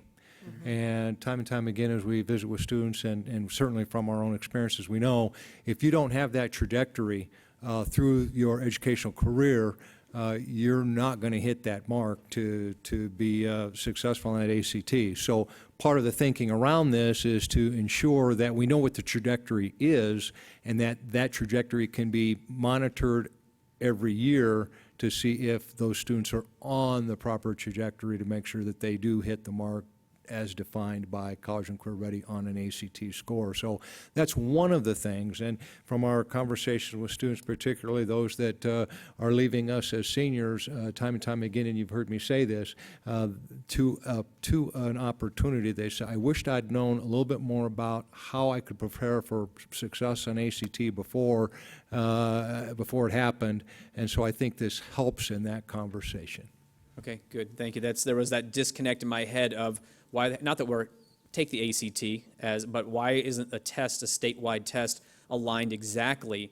Because that's the trajectory, to use your term there. And if we're teaching something over here, and then in their senior year they take something over here to get them into college, it just is illogical to me. So that's a good point. So I'm again tentatively encouraged, provided it all pans out, that this can help move us more towards alignment with what colleges wanted to see scores to get in. So that's good. Again, a year from now, I hope we have even more smiles and claps. So thank you for your hard work. Appreciate it. And Mr. Bullock, if I could, just one more comment before we move on to the next agenda item. I can't emphasize enough how proud I am of our staff who've embraced and worked extremely hard with this difficult transition. And we all know that this has been going on since about 2010, and there's been a lot of pieces coming together that line up to this assessment. But our staff has worked extremely hard, and this is one of those opportunities as superintendent, I'd like to say kudos to them for the countless nights and hours that they put in to help with the transition. And which is actually even harder when you don't have the correct resources. It's one thing when you can you drive to the party in a Mercedes, another thing when you have to walk to the party. So I have no idea what that analogy meant, but it sounded really cool. Yeah. Oh, I was just going to say, and I would echo that for the teachers and administrators I met today. They were all very excited, looking forward, and felt very as prepared as possible going into this. So I would echo that. Awesome. Okay, thank you so much, Ms. Thank you. Davey. We appreciate your time.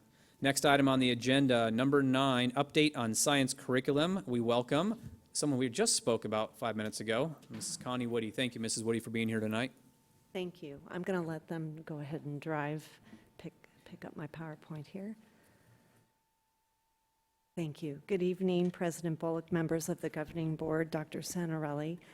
Tonight I'm here to provide you with an update around our work with science. In starting with our first slide here, general overview of the assessment data, we are still taking the Ames Science Assessment. As you can see, over the past 4 years, not only Peoria, but in Arizona, scores have declined. There's been some question about what is happening with this Ames Science Assessment and the curriculum surrounding it. So that's where I'd like to focus our time tonight, to talk about how we are responding as a district with regard to these scores. Thank you. When we analyze the data, we keep coming to 4 major categories to really deeply dive in and say what is happening, what is going on in the classrooms, what is happening at the curriculum level, what is happening in the states and nationally with regard to science. The first stop is, of course, with our guaranteed and viable curriculum. When we look at the current standards, they were adopted and approved in 2004. There were some minor changes and revisions in 2005, but those are the same standards that we continue to have in our state. And they are in 6 areas, 6 strands. K-12 have standards associated with each of these 6 strands. This is an excerpt that I've taken from the State Department website with regard to changes in standards. In 2010, science was looked at equally to math and English language arts. There were national panels, state-level boards, a lot of work around science and science standards. And in 2013, we did receive the kind of final results of the national standards. Arizona at the time decided not to adopt the new standards. What they did encourage us to do across the state was to take a look at them and to consider how we could take some of the concepts and major ideas, core ideas from these new standards and influence and update our curriculum. As you can see where it states there as well, we will continue to give the Science Ames assessment through 2016-17, and hopefully before then, they will make some decisions about next steps.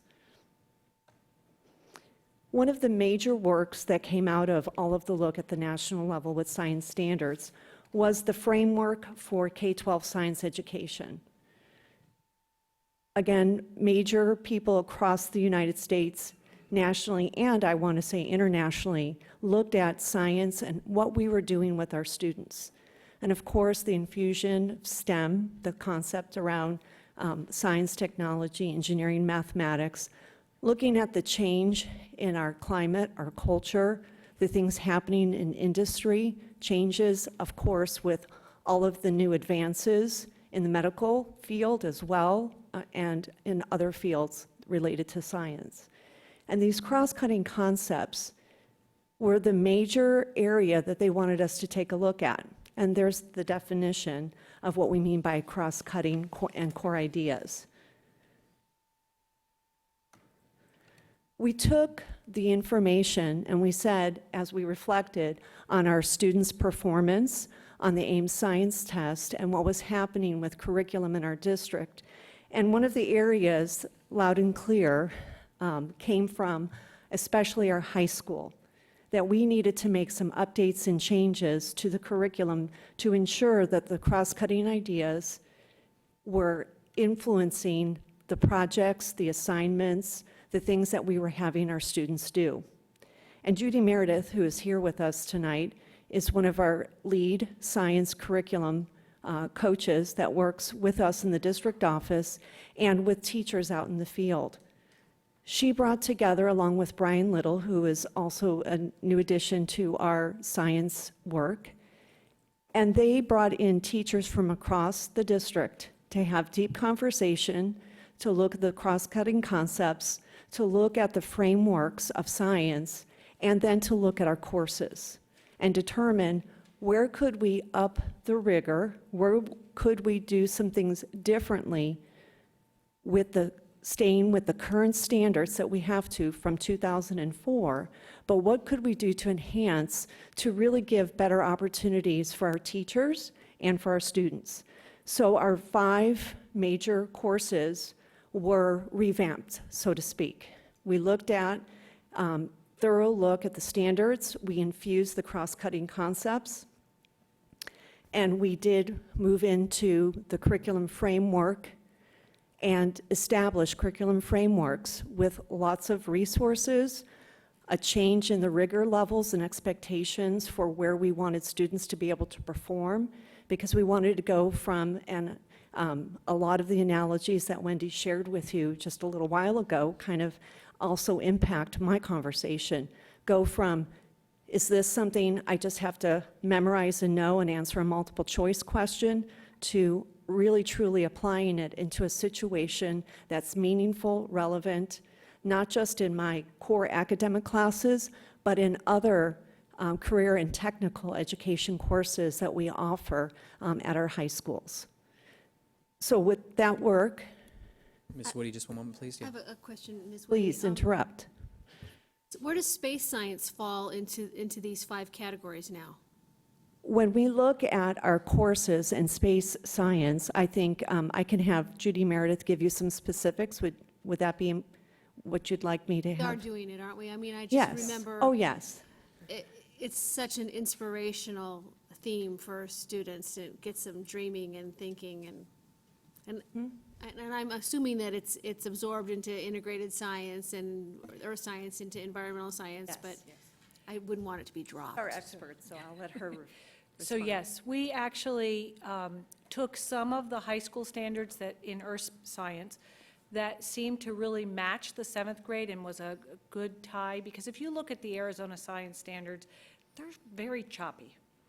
And so we wanted to put everything about plate tectonics and earthquakes and volcanoes. We put that all together, instead of a little bit being taught at 7th grade and a little bit more being taught at 9th grade, we put it all together at 7th grade.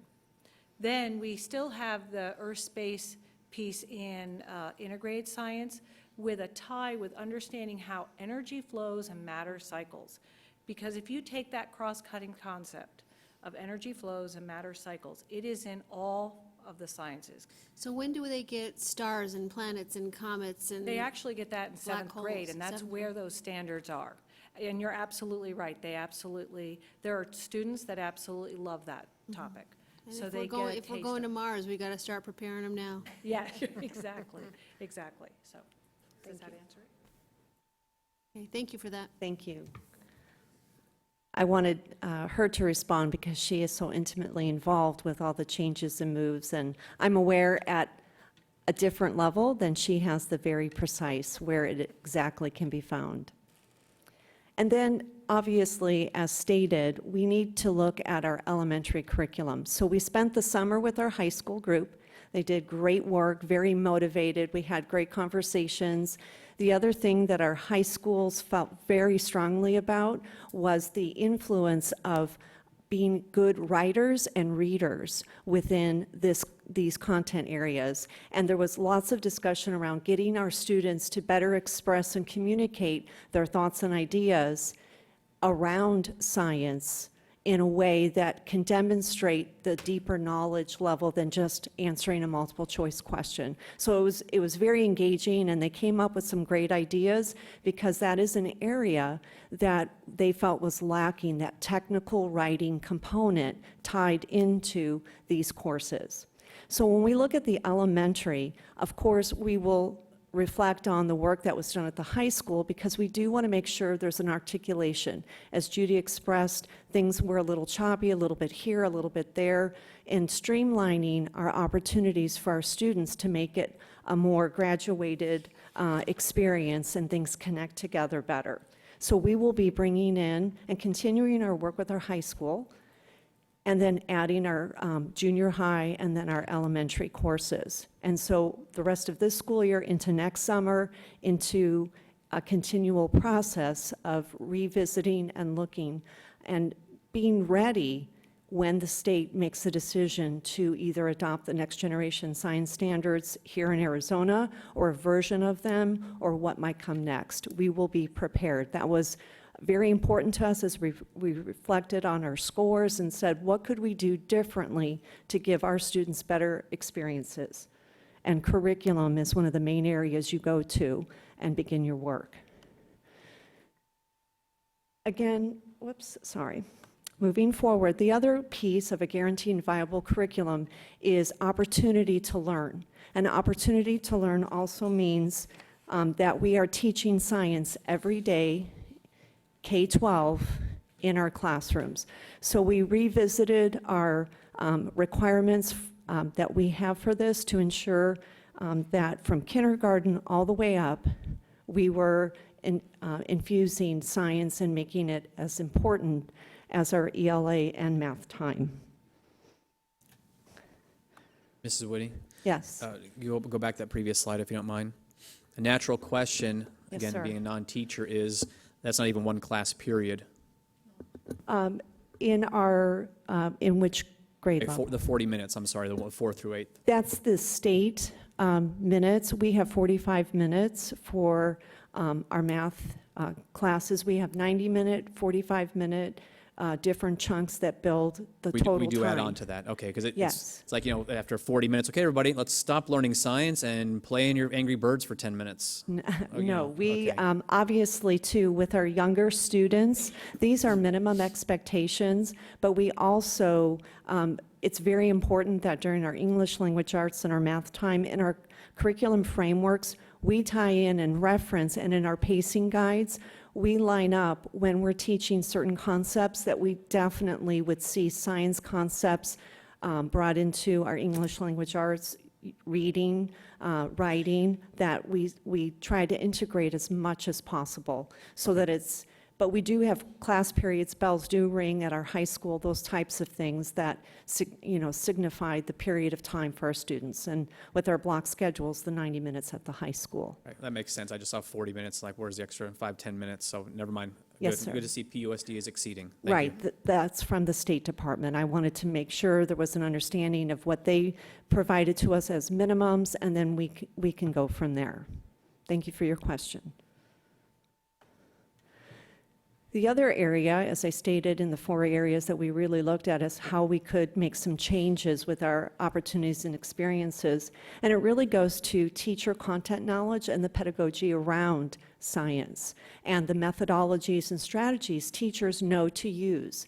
Our elementary teachers, when they go through their 4-year degree program, they take a methods course potentially in science. And if they love science, they probably take some other courses as part of their elective work. When we look at high school, that's a much different story. We have people who have a degree in biology or science, those types of things. So when we look across the board, we wanted to make sure, first of all, that we exposed our teachers 6th grade through high school to these cross-cutting concepts, the next generation science standards, because we knew that that would help with making some of the connections we wanted to see with those hands-on experiences with our middle, our junior high and high school students. And then also our primary teachers have an opportunity to take a look at those cross-cutting concepts and standards as well. We offer professional development through the choice sessions. We offer quite a few different opportunities. Judy Meredith and Brian Little, along with many teacher leaders across the district, have developed modules that they provide to help one another with upping their content knowledge and understanding of science and the changes in order to be college and career ready. Another great way, and again, Judy Meredith has spearheaded quite a few of these, is to connect up with private industry, universities, partner up and look at grants and learning opportunities where we can bring experts in from the field to work with our students and our teachers, as well as opportunities to do some things a little different that bring real science experiences to our students. We have many things happening across the district, and of course we know in our current technical education. I wanted to highlight for you some of the major partnerships we've had, and there's some that obviously you can see there was a substantial contribution dollar-wise infused into opportunities for our teachers and for our students.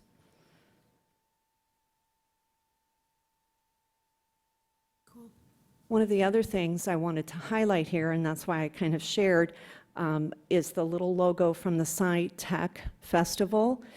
We have a great partnership. We offer lots of experiences throughout the year, and when they have the Sci Tech Festival going on, they kind of focus on a certain period of time in the school year. Well, that logo you see was designed and developed by students at Raymond Kellis High School, and it's now the official logo that they use. And what the gentleman, the young man that was here earlier, the marketing group, it came from that group. I don't know if he was part of it or not, but it was a great opportunity to not only include and have great science experiences, but also some other opportunities to connect with partners in industry. We will continue to pursue partnerships and grants. And we're always on the lookout on how we can bring people who are practicing science out in the field into our classrooms. And I stand for questions. Thank you very much, Mrs. Whitty. Ms. Pangroli, I know you talked about you had some questions or statement. I did. I do. One of my questions has been answered. You had asked that. Yeah, I had asked for this to be put on the agenda, so I thank you very much, Mrs. Whitty, for your presentation. I did put something on paper, and I would like to read that into the minutes. We have 5 years of declining science test scores in our district, and it's important we work to better understand why this is occurring and possible solutions to improve the situation. As a governing board member with a science background, I also hope to help in any way possible, including bringing more sunshine and advocacy to the subject. Our data shows between 2012 through 2015, our 8th grader scores have dropped 16%. I believe this has serious long-term consequences for our students after they graduate, whether entering the workforce or going to college. I appreciate that there are many influences which impact student engagement for any subject, but science is especially important because it facilitates the inquiry process needed for daily life skills and decision-making. Our goal should not be to turn every student into a scientist or engineer, but science, along with other subject areas, play a key role in developing good, critical thinking skills. I believe it's important we develop activities and practices that create enthusiasm for science. I'm certain this will help. Thank you again for your presentation. Thank you. I do have a few questions. One on slide 8, and this was also asked by President Bullock. In terms of the minutes, I'm sorry. Just for instructional minutes. Mm-hmm. So this is just a minimal request. So we go above that? We do go above where we can, where we have opportunity, and we also highly encourage, especially in our K-5 classrooms, where we have a potentially classroom teacher teaching all the subject areas. to ensure that they're tying themes and ideas and concepts throughout. Your statement you read really emphasizes the direction we are hoping to continue to move, in that there are many concepts that are for everyday problem solving, inquiry, all of that. So we take those minutes, we provide our staff members with these minutes and other guidelines in order to influence the building of school level schedules. Okay. And then teachers take that information and build their day-to-day lesson plans and schedules around that. Okay. And then for high school level, Yes. there is only, so they have to I take one 3-credit science course in 9th grade to prepare for the Ames tests? The science test that is provided at the 10th grade level is to be, I guess, recognized that there are standards from, not just from 9th grade, but from middle school, the build-up, that by that year, in their experience with science, they would have the content that they would need to be able to pass that assessment. Okay. And do you find that teachers in K through 6 or 6th grade, I know their background, a lot of them aren't in science. That is correct. It's a broad base educational background. Are they comfortable in teaching science? I know I have, my sister-in-law is a science teacher in Michigan, and she hears that a lot, that some of the teachers just aren't, science is not their background and they're not comfortable. I can tell you we have the range within our district, and we do a lot of work out in the field. Judy Meredith, along with Brian Little and other lead teachers, do help, and we have infused more professional development opportunities to get them engaged and aware. Our project, and I just want to move forward here real quick, whoops. If you take a look at the recent grant that we are currently involved in, is focusing on K-5, the Tomas grant, because of exactly as you are stating, that they tend to not have as much background knowledge or comfort level. So this is a great opportunity for us. And then also, the water conservation project that has become huge and a lot of fun really focuses with the 4th grade, and the teachers get training and workshop materials and lesson plans prior to this experience that the kids go and participate in. So they get quite a bit of opportunity, and we continue to look for and expand the resources. And so you can find, as you visit schools, a variety of things happening, and we continue to encourage, especially for our younger students, those hands-on experiences. And also, we do provide some supply money to each elementary school's budget in order to have resources available that they can do basic things with science, with having some resources on their campus in their supply rooms. Okay. And also, in terms of slide 9 on teacher certification, could you give me like a percentage of teachers that have passed the national evaluation test for science versus how many that have, degrees in science at the high school level? I do not have that information right here for you, but I can get that. Okay. I can take a look at what we do have through our the certification, the highly qualified in the state level. Obviously, in order to teach at that high school level, they have to have passed the assessment associated with the course that they are teaching. Okay. But we can look to see if we have any that are nationally board certified or have national level credentials. Okay, thank you. Yeah, my experience with PUSD, our kids, our daughters started in one in 2nd grade and one in 4th grade, so they went through Desert Harbor and Centennial, and they've had some fantastic science teachers. So it was kind of alarming to see that the scores, particularly in the middle grades, have gone down, quite a bit. I guess how much, especially in the younger grades, how much is taught from textbooks versus, demonstrations? I know our daughter had Mrs. Bartlett at Desert Harbor, and they did a rocket experiment. They dropped an egg from the roof to see, who could have their egg not crack. I mean, all these things that, and kids really at that age really, I think they learn better by being able to use what they've, learned in the classroom and take it out and do something with it. I think you can see a range, and again, too, from teachers from different schools, from grade levels. But what Judy Meredith and her team, and we've been doing this for a number of years, is that they provide lots of examples of lesson plans and activities and infuse them into the into the curriculum. We have quite a bit as far as resource folders for the teachers to access and to use.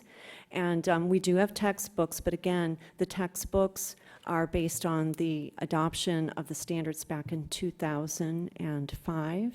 Okay. 2004 and 5. And so we do need updated resources, absolutely, without a doubt.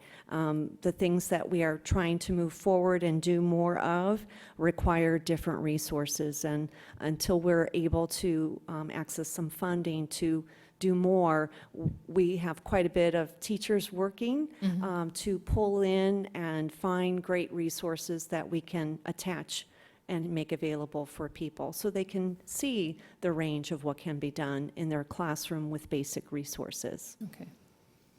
Thank you. Thank you. Very well stated, by the way. Thank Oh. you for your statement there. Sure. Questions or comments? Excellent questions.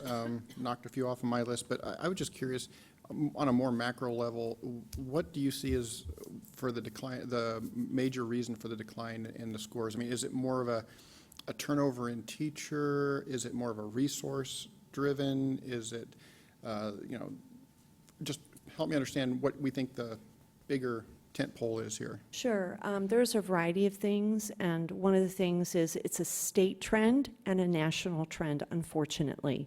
So our scores do mirror what we see happening across the United States and in our own state. And so when we look at that on a macro level, we can say a lot of things. I think one of the most important things that we are focusing on is taking a look at what is the rigor level of the curriculum and the resources we have available. And we believe that changes, even though the exam is based on the standards that kind of, are fairly dated at this point, the practices and the things that we're doing to teach our students, there is a bit of a disconnect and a mismatch. And so our hope is that once we get to that 2016-17 and our state makes some different decisions, we'll be able to have an assessment that might be better aligned to what we're asking our teachers to teach and how we're asking them to teach, so we can see a better representation.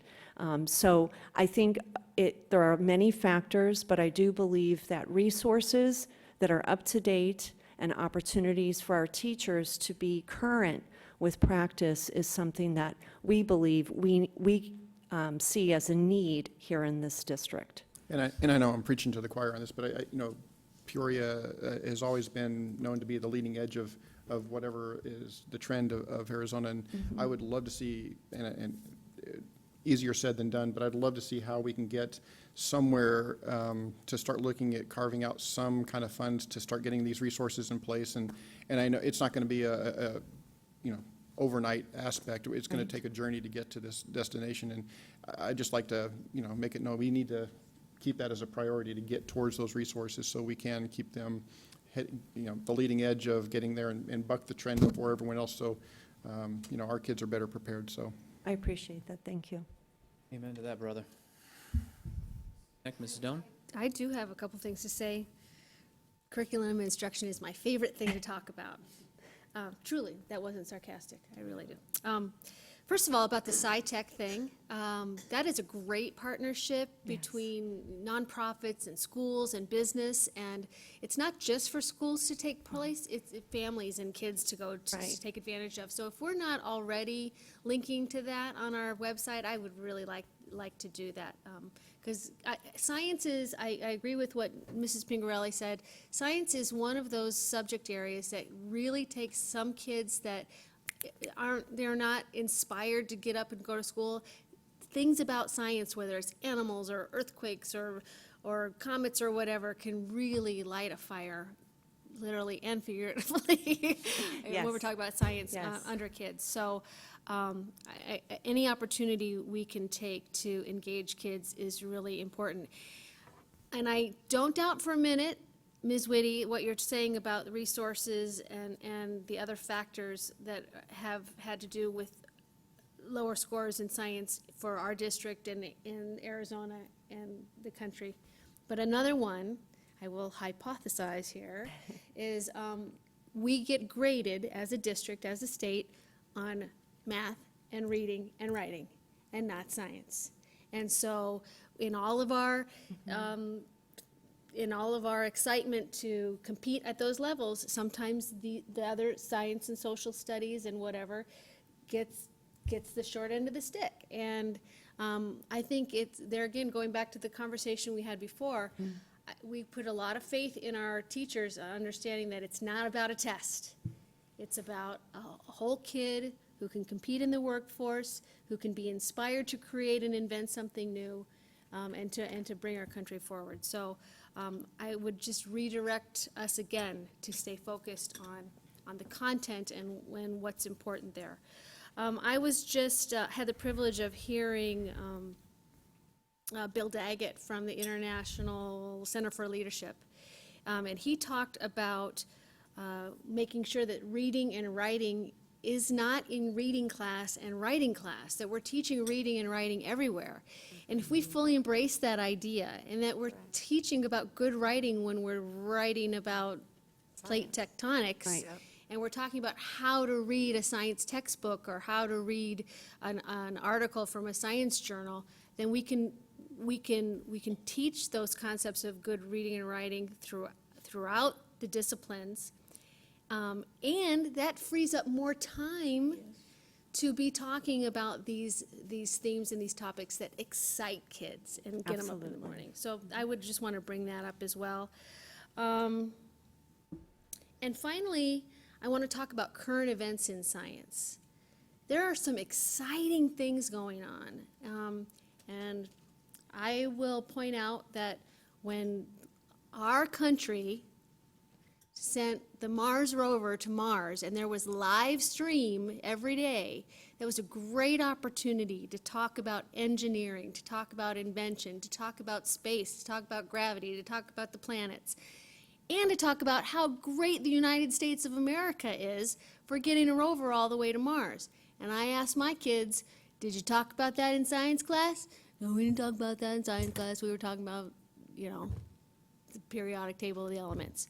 Let us not miss those opportunities to celebrate the exciting things that are going on that we, as a country, can be really proud of. And as we, as students and as future innovators, need to know. Thank you. Thank you. Stone? Yes, I'd have to say I was shocked and very alarmed to see these test scores and how they're falling. And it very much concerns me for our students. And basically what I'm seeing from this presentation is that you're looking at changing the standards, it doesn't look so much like we've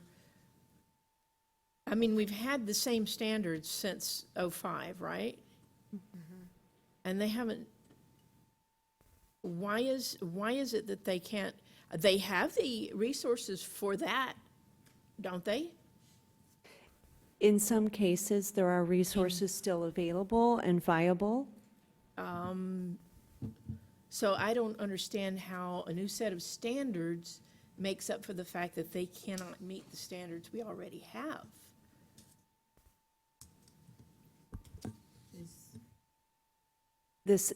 The state, in review of standards, it's a normal cycle to readdress and review. Our state may choose to stay with the standards we currently have and renew and engage work around those standards and the assessment. Right. So we will have to wait and see what the state guides us. We are preparing for ensuring that our students have current opportunities with the advancements in science and technology engineering that College and Career Ready and expectations we have from industry partners are saying our students need. And as Ms. Pengarelli stated before, being able to look at science in everyday living and how it relates. So that is one of the things that we need to spend some time in looking at. And depending upon the state's decision, we'll work towards whatever we are directed to do with revision of standards. Until then, we will continue refreshing and using the standards we have to take a look at how we can increase teacher engagement and student engagement to make a change with those test scores. So we've done research into why the scores are falling off and how we've Yes. addressed that. We are working on it and continue to work on it. And as Mrs. Connect also stated, that with the emphasis of math and reading, we have to equally hold science to that threshold and look at student experiences as opposed to certain areas getting more emphasis over the other. We do know that that is something we have to spend more time with, especially at elementary level. With the block scheduling in high school, do students receive science instruction 4 days a week? They receive it each day during the semester that they're taking the course. 90 minutes every day for the semester. So for only one semester they're studying They science? have 3 courses that they have to take, so depending upon where those courses fit in their schedule, they have to take minimum 3 courses for the state required graduation requirements. Many of our students take beyond that, including coursework in career and technical education, which extends their science opportunities in other fields. And do you feel that our students are able to proceed smoothly with, like, maybe gaps in their science or different things like that? We continue to look at our students' performances. Beyond the test, our students do well in the courses that go beyond the basics that are tested in the AIM science tests. So when we look at our very rigorous options for curriculum in physics and the medical sciences and all of that, we have lots of students taking those extended science-related courses and performing well. Our nursing program, a variety of other programs that students have to take their basic core knowledge of science from the 3 courses they're required to take. Right. And take it beyond. So they're doing well in the advanced courses, and yet they're not doing well on the AIMS and the basics. That's very strange. That's very strange. Is there any possibility that perhaps regularizing classes and extending labs to like 2 back-to-back classes so that sciences are, your more core classes, maths and science, things like that, can be spread throughout the year without just I know when I went through school, it was hard if you went a whole semester without, and say, even foreign languages. I took foreign languages in high school. If you don't practice those every day, you lose them. And I know we're talking about science, but I think it's the same there. If you have big breaks, is that something we should look at, perhaps? We are looking at that. Thank you, Ms. Stone. We are looking at our pathways for our different courses and looking at high school. That is another district-level initiative that is driving our reflection on how we can improve the quality experiences our students have, which will result in better performance overall in the area of science. So we are looking at our courses and our pathways, and the high school teachers that we had work this summer were very aware of wanting to ensure our students had seamless opportunities in their growth. You have done a very good job with this presentation, Ms. Whitty. I thank you very much. Thank you. Dr. Santarelli? Yeah, thank you. This is really good discussion, and certainly we are concerned as a district, not just us, has been pointed out. That's a national trend. As a country, we have to figure this thing out. I would also echo some of the comments that have been made here. We have put an awful lot of stock in English language arts and math as a country, and these high-stakes assessments and all the labels and the grades and everything else that fall out of that. Also, we've done this during a time of diminishing resources, and I hate to keep bringing up the resource thing, but when we talk about training and resourcing, even back to Ms. Pingarelli's comments about, in primary grades, and it might not be their first love science, but what kinds of things we're doing to help them grow and everything else. In a time of scarcity of resource and you're being judged and graded in two areas, where are you going to support, where are you going to put the resources for training and support initially? Now, right or wrong or indifferent, but I think the whole country has done that, as has the state. I will also say that, and this is just to follow up to Ms. Doan's very astute comment in relationship, well, what really is happening here? Well, it's a combination of focus and time, resources and training, and articulation of the curriculum. We have not revisited our science curriculum for a decade, and I'm putting my arms up because it might be longer than that. And so I'm saying that the work that our staff has done through the course of last year and this summer to bring our teachers back together and take a look at the curriculum and where the gaps are, and they've actually determined that some of the courses were taught out of order, there were gaps, there were things that were being missed.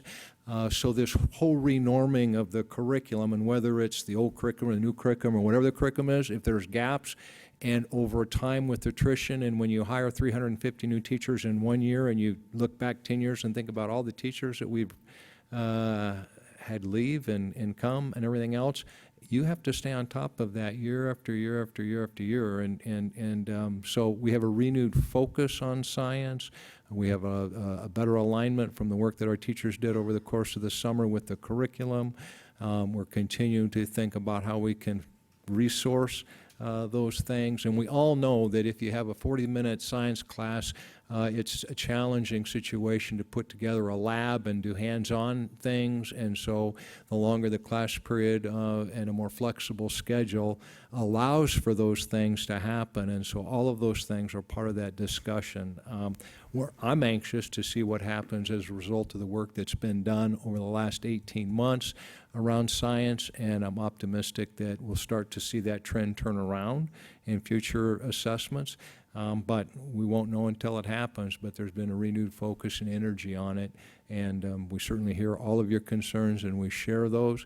And not just for us, but obviously the state and nationally, we see this kind of thing happening. And to kind of follow up one other thing, the partnerships that you can connect with for families to engage them in science kinds of thinking and activities is certainly great. And I would also say that we're one of a few districts over the last couple of years that have had wonderful grant opportunities where we've brought in, nearly $1 million, which is an awful lot over 4 or 5 years, to help with the training and support. But thank you, and I appreciate all the comments and the conversations, and we'll continue to bring information back to the board on this topic in a timely manner. Great. Thank you, Dr. Santarelli. Here's a quick thing. I'm huge into application of knowledge. Knowledge for knowledge's sake is great, but knowledge for application's sake is power. And here's a good example. We hired a new technician. I build computers and manage networks. Hired a new technician a couple months ago. Got about 18 resumes that came through. 12 of them had indiscernible English in the email they sent me and in their resumes.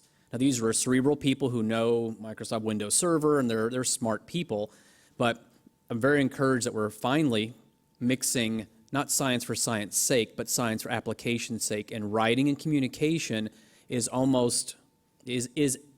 as important as a scientific method when it comes to real-world application.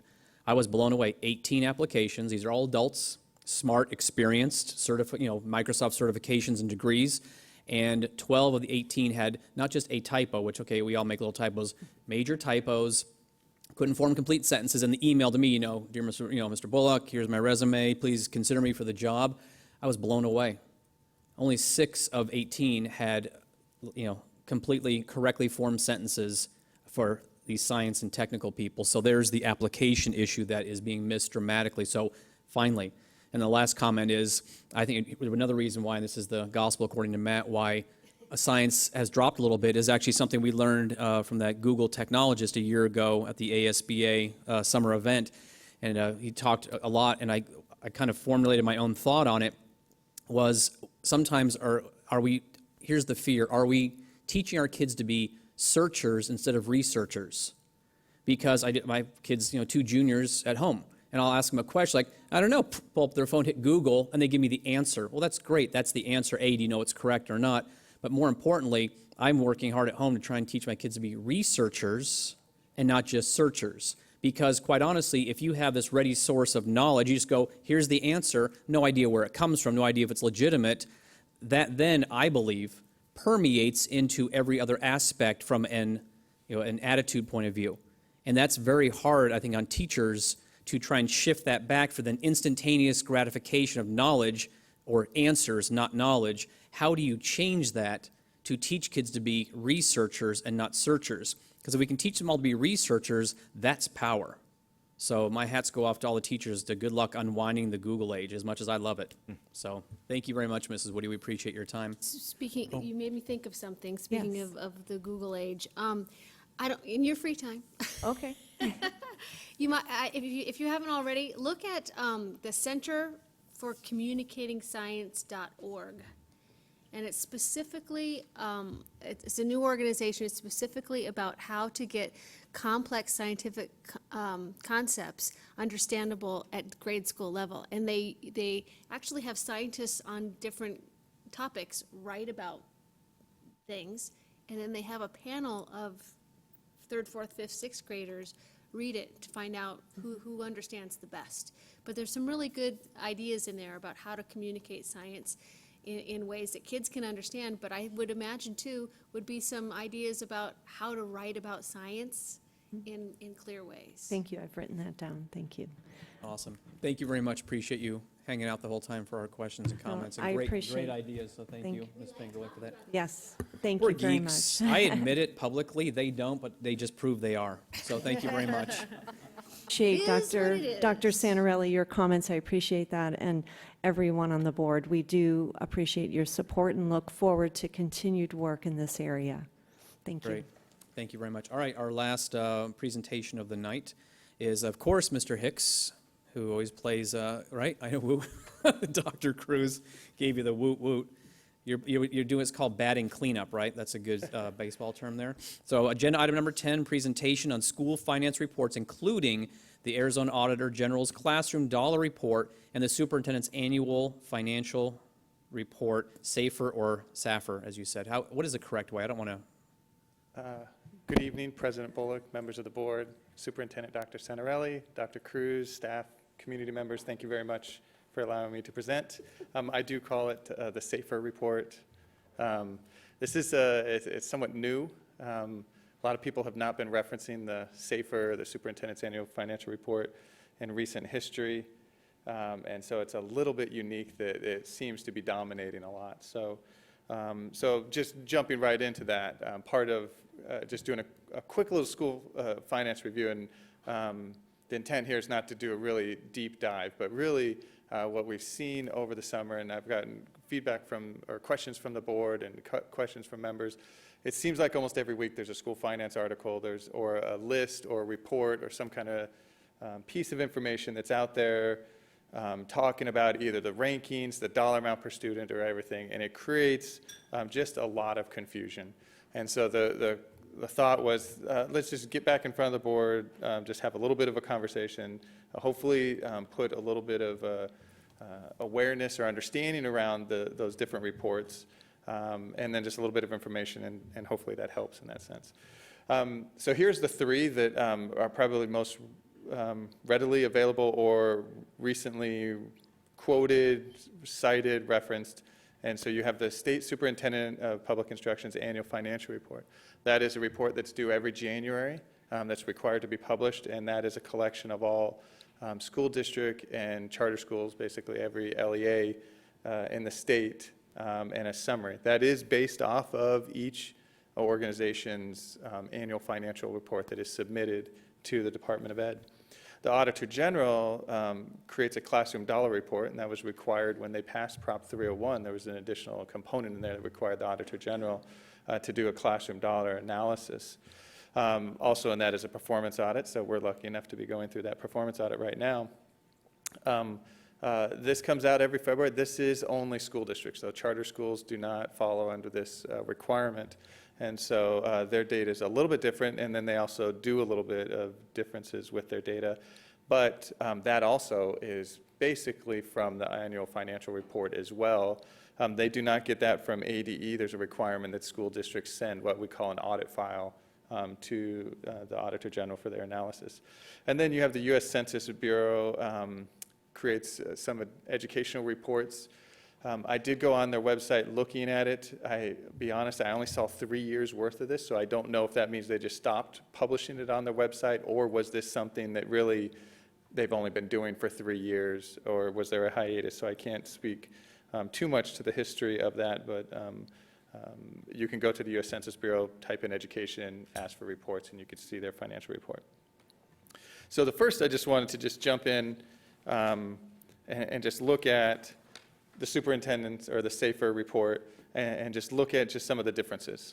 And so the funny thing is when I see SAFER quoted, I think the most important thing to understand about the SAFER report is it does include, normally when people are looking at data and you're looking at per pupil revenue, all funds, it really means all funds. So this is every single fund that's reported in the annual financial report. They just grab the revenue, every single fund, and that's the total. A lot of times they divide that by the ADM, total number of students, and then there's your per dollar amount. Some astute people would quickly probably pick up and say, wait a second, I've seen other people quote the superintendent's annual financial report, and that's not the exact number they have for 2014. And so here's the funny thing is even on the superintendent's financial report, there's a lot of different data pieces that you could use different pieces. And so I know that probably didn't make a lot of sense, but even under just ADM, looking at ADM for the state, you have total attending ADM, total residing and attending, and other attending ADM, and each one's a different number. So you could really grab 3 different ones. I grabbed the one that had all of them included. A lot of people have not done that, and a lot of times they don't do that because sometimes that has, if people are paying tuition in or CEC, Certificates of Educational Convenience, if you have foreign people here from another country and they're just going to pay the individual tuition, it includes all of that. And a lot of times we don't really look at that number because you're really looking at what is the state paying when you're looking at that. The reason why I grabbed that number is because we did have this little phenomenon going on for a few years that districts were sponsoring charter schools. And so they didn't fall into any one of those categories. So if you look at that number, there's a spike where it's normally around $10,000 to $12,000 for a few years, and it jumps up to about $35,000 within those years. And so it does create a significant difference. So we did have some references to this per pupil revenue, and it said that school districts get $9,400. You could see my analysis saying $9,096. So I just wanted to explain the differences. I included the other, which included the district-sponsored charter schools. So, so even from that standpoint, as people are saying, I hate to get into the weeds of the complexity of what we're looking at, but it is apparent just on something as simple as how much revenue do you get per student? People can grab different reference points and make those divisions. I do want to just say, so you could see, as I referenced, the SAFER report has districts and charters, so you could see the first one has them, and so you could quickly deduct from a total revenue. You could see that when you're looking at school districts only, it is higher than when you look at districts and charters. So school districts in total of all revenue do receive more revenue per student when you're looking at everything in total. Question? Mr. Hicks, just doing some quick math. It looks like, for some reason, PUSD has seen a larger percentage drop from 2009 to 2014 than the other 2 categories. Do you have any comments as to why we've seen roughly 2.5% more of a drop than the others? President Bullock, members of the board, just jumping quickly to the next slide, I wanted to visually show the change year over year and the difference in the greater impact that Peoria is feeling here. And probably no surprise as we talk about what happened to Peoria that's different than others. Career ladder between 2009, 2014, what went away. You saw excess utilities, although people drive that directly to utilities. It was an additional funding source. How that was used was not directly tied exactly to the utilities. You had career ladder go away. We had all-day K go away. So within the entire state framework, you have a lot of union high school systems. They did not have all-day K. And so from that standpoint, those changes that were changed in the legislation and the reductions that we've seen over those years, Peoria had a greater impact, the biggest being the career ladder, the excess utilities, and the all-day K were the three most biggest points. This is all funding, and so I did just mention 3 of them, and all 3 of those are really in the M&O, Coral, Capital, District Additional Assistance area. Looking year over year at those, that is pretty accurate. If you look at all the other funds year over year, they pretty much held steady, and the greatest decreases we saw were in those 3 areas. It is interesting to note, so going also back, just looking at the state, some of the other things that changed year over year, or from 09 to 14, you see a huge decrease in the School Facilities Board. So the School Facilities Board back in 09 actually was still operating at a higher level. You have $165 million statewide drop in that, and you have a $116 million drop in the M&O and capital side from the revenue side. There were actually increases. If you're looking at a fund by fund, and the SAFR report does really categorize into probably around 30 different funds. It does group federal funds together, but all the other ones are identified separately or grouped. And you see the Classroom Site Fund, so Prop 301 and the Instructional Improvement Fund, or gaming money that we sometimes refer to. Those actually went up statewide, $71 million. And then you also had actually federal projects, so money coming from the feds actually increased $156 million for over that time period. So you have federal funds and voter initiative, tax, or gaming initiatives, or gaming revenue, increasing in revenue. A lot of the state funding sources you see all going down. So you have this kind of thing happening, but you can see overall is still a net decline from 09 to 14. Now, just jumping really quick to the Auditor General Classroom Dollar Report, and you see this is a different number.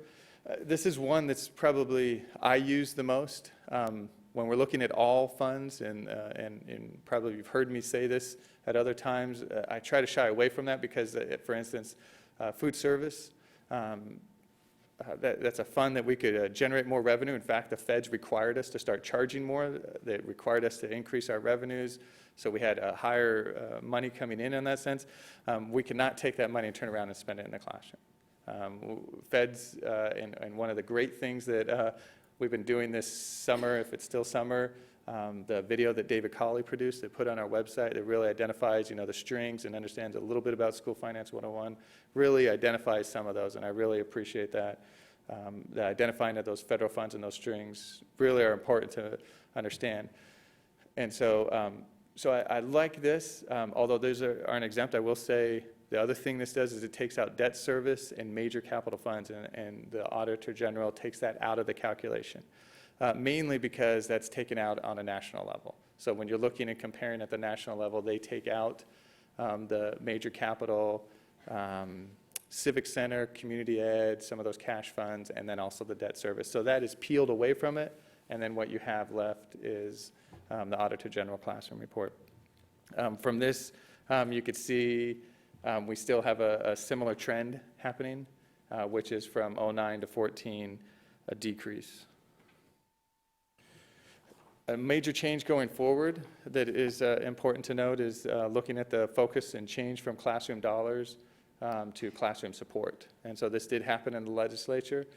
I did find out today, or probably knew all along, and it just really didn't occur to me, the change in definition, the requirement, as you may well remember, we put this on our budget when we propose it, adopt it. When we revise it in December, we'll update that percentage and it will adjust.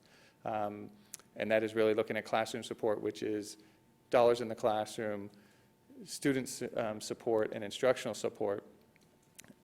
but that's only 1 year. I did not know that was in the statute for only 1 year. Probably should have known that, but I thought that was very interesting.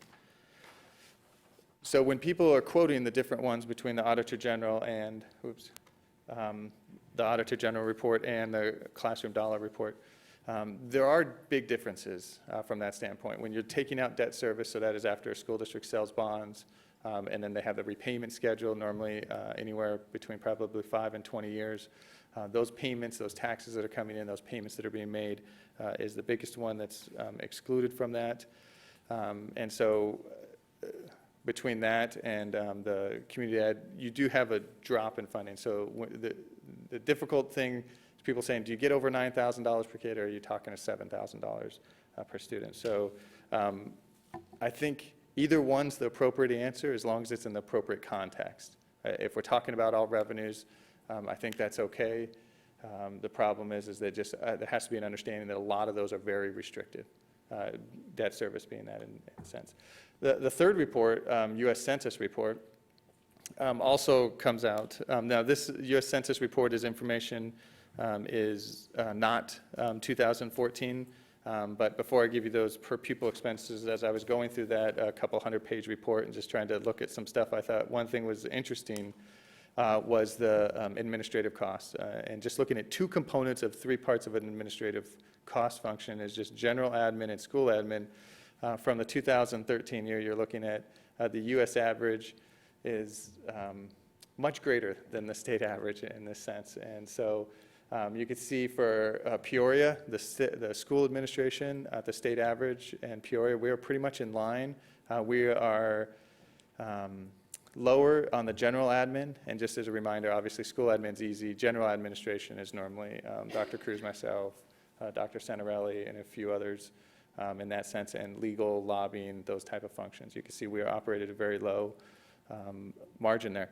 It's interesting when I looked at just if we took our state average amount we spent in administration at schools and moved it up to the dollar amount at the national average, we would double our entire school offices everywhere at every single school. It would be doubling the amount of money we spend in that front office. And so part of that conversation, I do also, just as we're all looking, one thing you've noticed is everything I've put in here is on a per pupil average. I actually think that is the more appropriate one as well, instead of percent. Percent on the admin cost, you're normally looking at the state average around 10%, where I think the national average is a little over 10%, so a lot of people think we're right in the ballpark, but when you look at, we get a lot less funding per student. When you look at the dollar amount per, we are at the very bottom of the nation. So just wanted to look at a comparison of reports, just saying, and so now I just gave you different numbers because before I was using 14. The U.S. Census report does not have it out in 14 because it takes them a little bit longer. They use the same data, and it comes out a little bit different, but they're basically using the superintendent's annual financial report as well, pulling that in, and then they peel off a lot of the same debt service, a lot of those cash funds as well. They peel those the same that the Auditor General does. You can see they're a little different than the Auditor General. I guess the biggest point is you're hearing all the numbers and you see articles and you see everything about school finance. I think one thing that when we came to the final here and we're looking at these comparison reports, you could see there's definitely a trend. It doesn't matter really which data piece you're looking at. They're all behaving in the same manner, and that is from an 09 to an 013 or 014, they're all going down. And that is the takeaway that I have from that standpoint. I will throw out a few quotes. So some of the things we've heard in the articles that hopefully this is just trying to give a little bit more context to some of the school finance going on. We've had editorials talking about we need more education, not more money. We've had articles talking about districts are hiding money.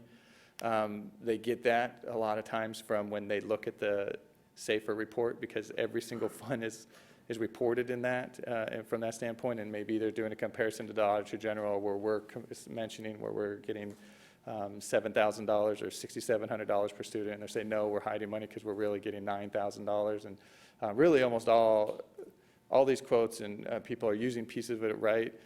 There was a comment today at our Governor's Council and the public speak that was talking about this. And he mentioned it, and I'm just going to kind of paraphrase what he said, because I thought it was kind of funny.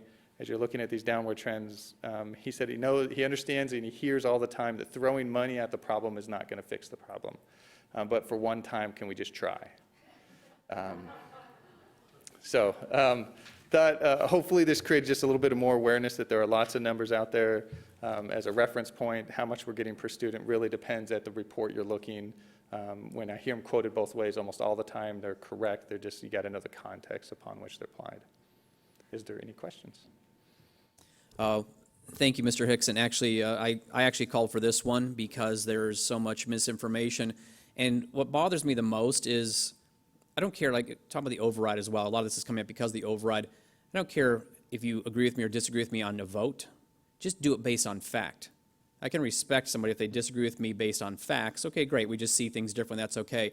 But there are so many different permutations of the money, and I'm glad that you brought up the point that, you know, one report shows with debt service and everything else, so obviously it artificially increases that total amount. You strip out debt service, which you do in generally accepted accounting principles in a business anyway, and it gets to a more real number.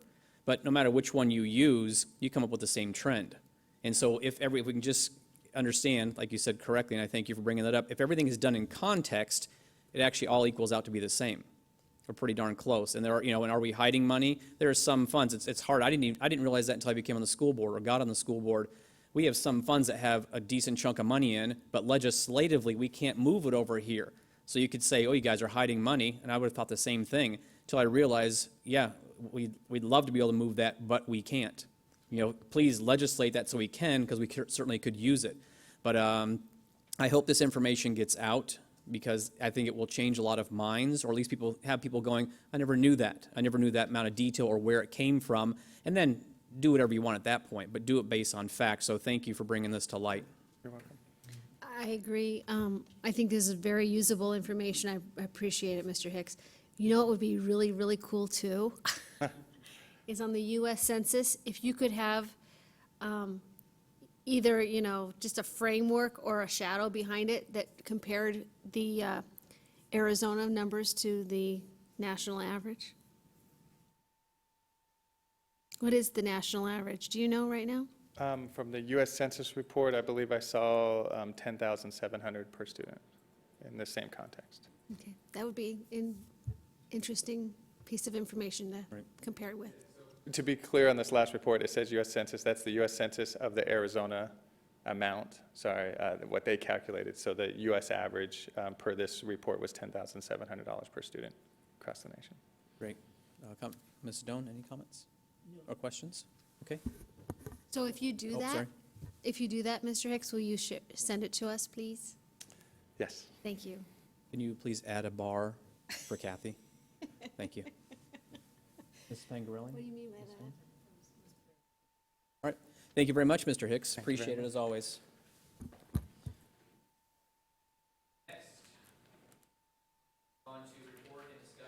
How about that? Report and discussion on local, state, and federal legislative issues and activities. Dr. Santarelli. Mr. Bullock, members of the governing board, on that note, you're all very much aware by now, but earlier in the week, the state and the plaintiffs came to an impasse in relationship to the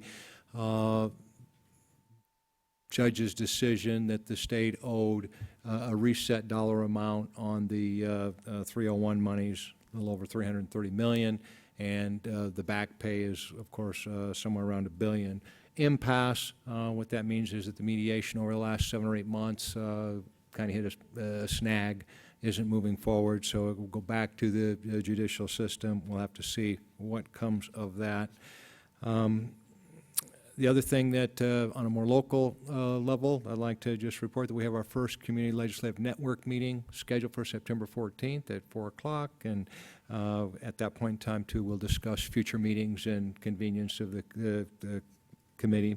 And then lastly, another exciting event here locally on September 23rd. We have our Met Showcase, which is our very first open house, if you will. And we're really looking forward to that, and that'll be on September 23rd. You'll certainly get invited to that more personally. Thank you. Thank you. Yeah, between CTE and the new Peoria Met, and that's like a 1-2 punch for setting us apart. So and getting us on the way to being one of the top 10 districts in the country. So that is, I'm really excited about those continuing. So thank you as always. All right, next item on the agenda is the chance to request an agenda item for a future governing board meeting. Starting down to my left, any suggestions for upcoming agenda item? Okay, Ms. Connect. Thinking Dr. Cruz subscribes to the International Center for Leadership, their information and stuff. Wait, okay. I believe that there is a document that's top 25 programs, successful programs for achievement. I'll work on it too. Whoever finds it first will alert the other and then share that with my fellow board members. I think that's it. All right, thank you very much. Mrs. Pangarelli? Mr. Jonigan? All right. Move on to the next item is our consideration and approval of the consent agenda. Board members, would you like to pull any reports for comments, questions, or clarification? No. All right, then we need a motion and a second to move the consent agenda to a vote. I motion for the consent, the approval of the consent agenda. I second. All right, moved by Mr. Jonigan, seconded by Mrs. Connect. Board members, cast your vote here in a second. Nanosecond. That's how fast Mrs. McCarty is. Nanosecond. All right, passes 5-0. Thank you very much. Next item on the agenda, Budget Facilities Planning Construction Report. We'll pull that up as usual, do a quick scroll through. Again, all these reports are available on our website in the board packet that's available to the public, so please peruse it. It is a wealth of information, and it's kind of cool to see what is coming to a school near you from again, facilities, replacement, upgrades, repairs, security, safety, AC, heating, all that good stuff. So please take a look. It is kind of cool to see what's coming to a school near you. Thanks to your support. And thanks to the community support, of course. Thank you for bringing that up. All right, next item on the agenda is a report on upcoming meetings and events.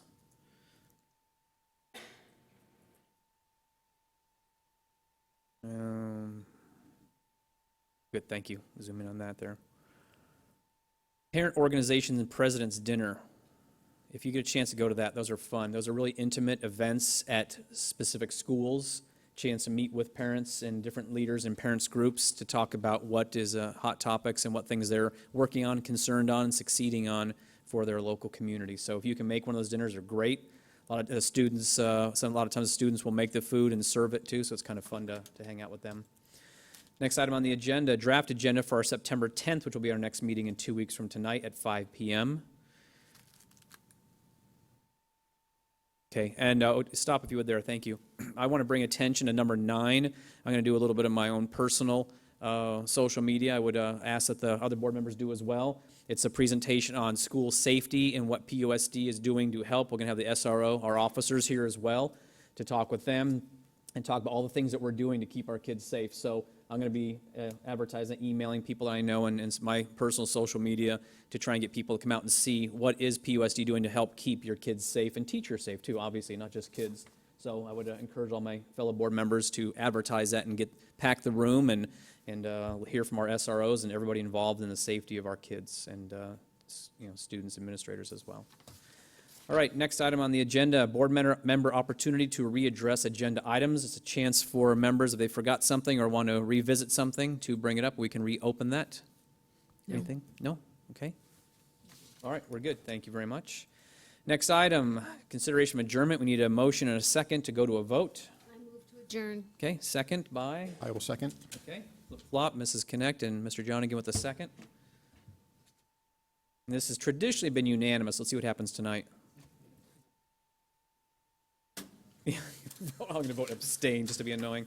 All right, thank you very much for hanging out a little extra with us tonight. Hopefully you learned something and bring some good suggestions back for our next meeting. Thank you again.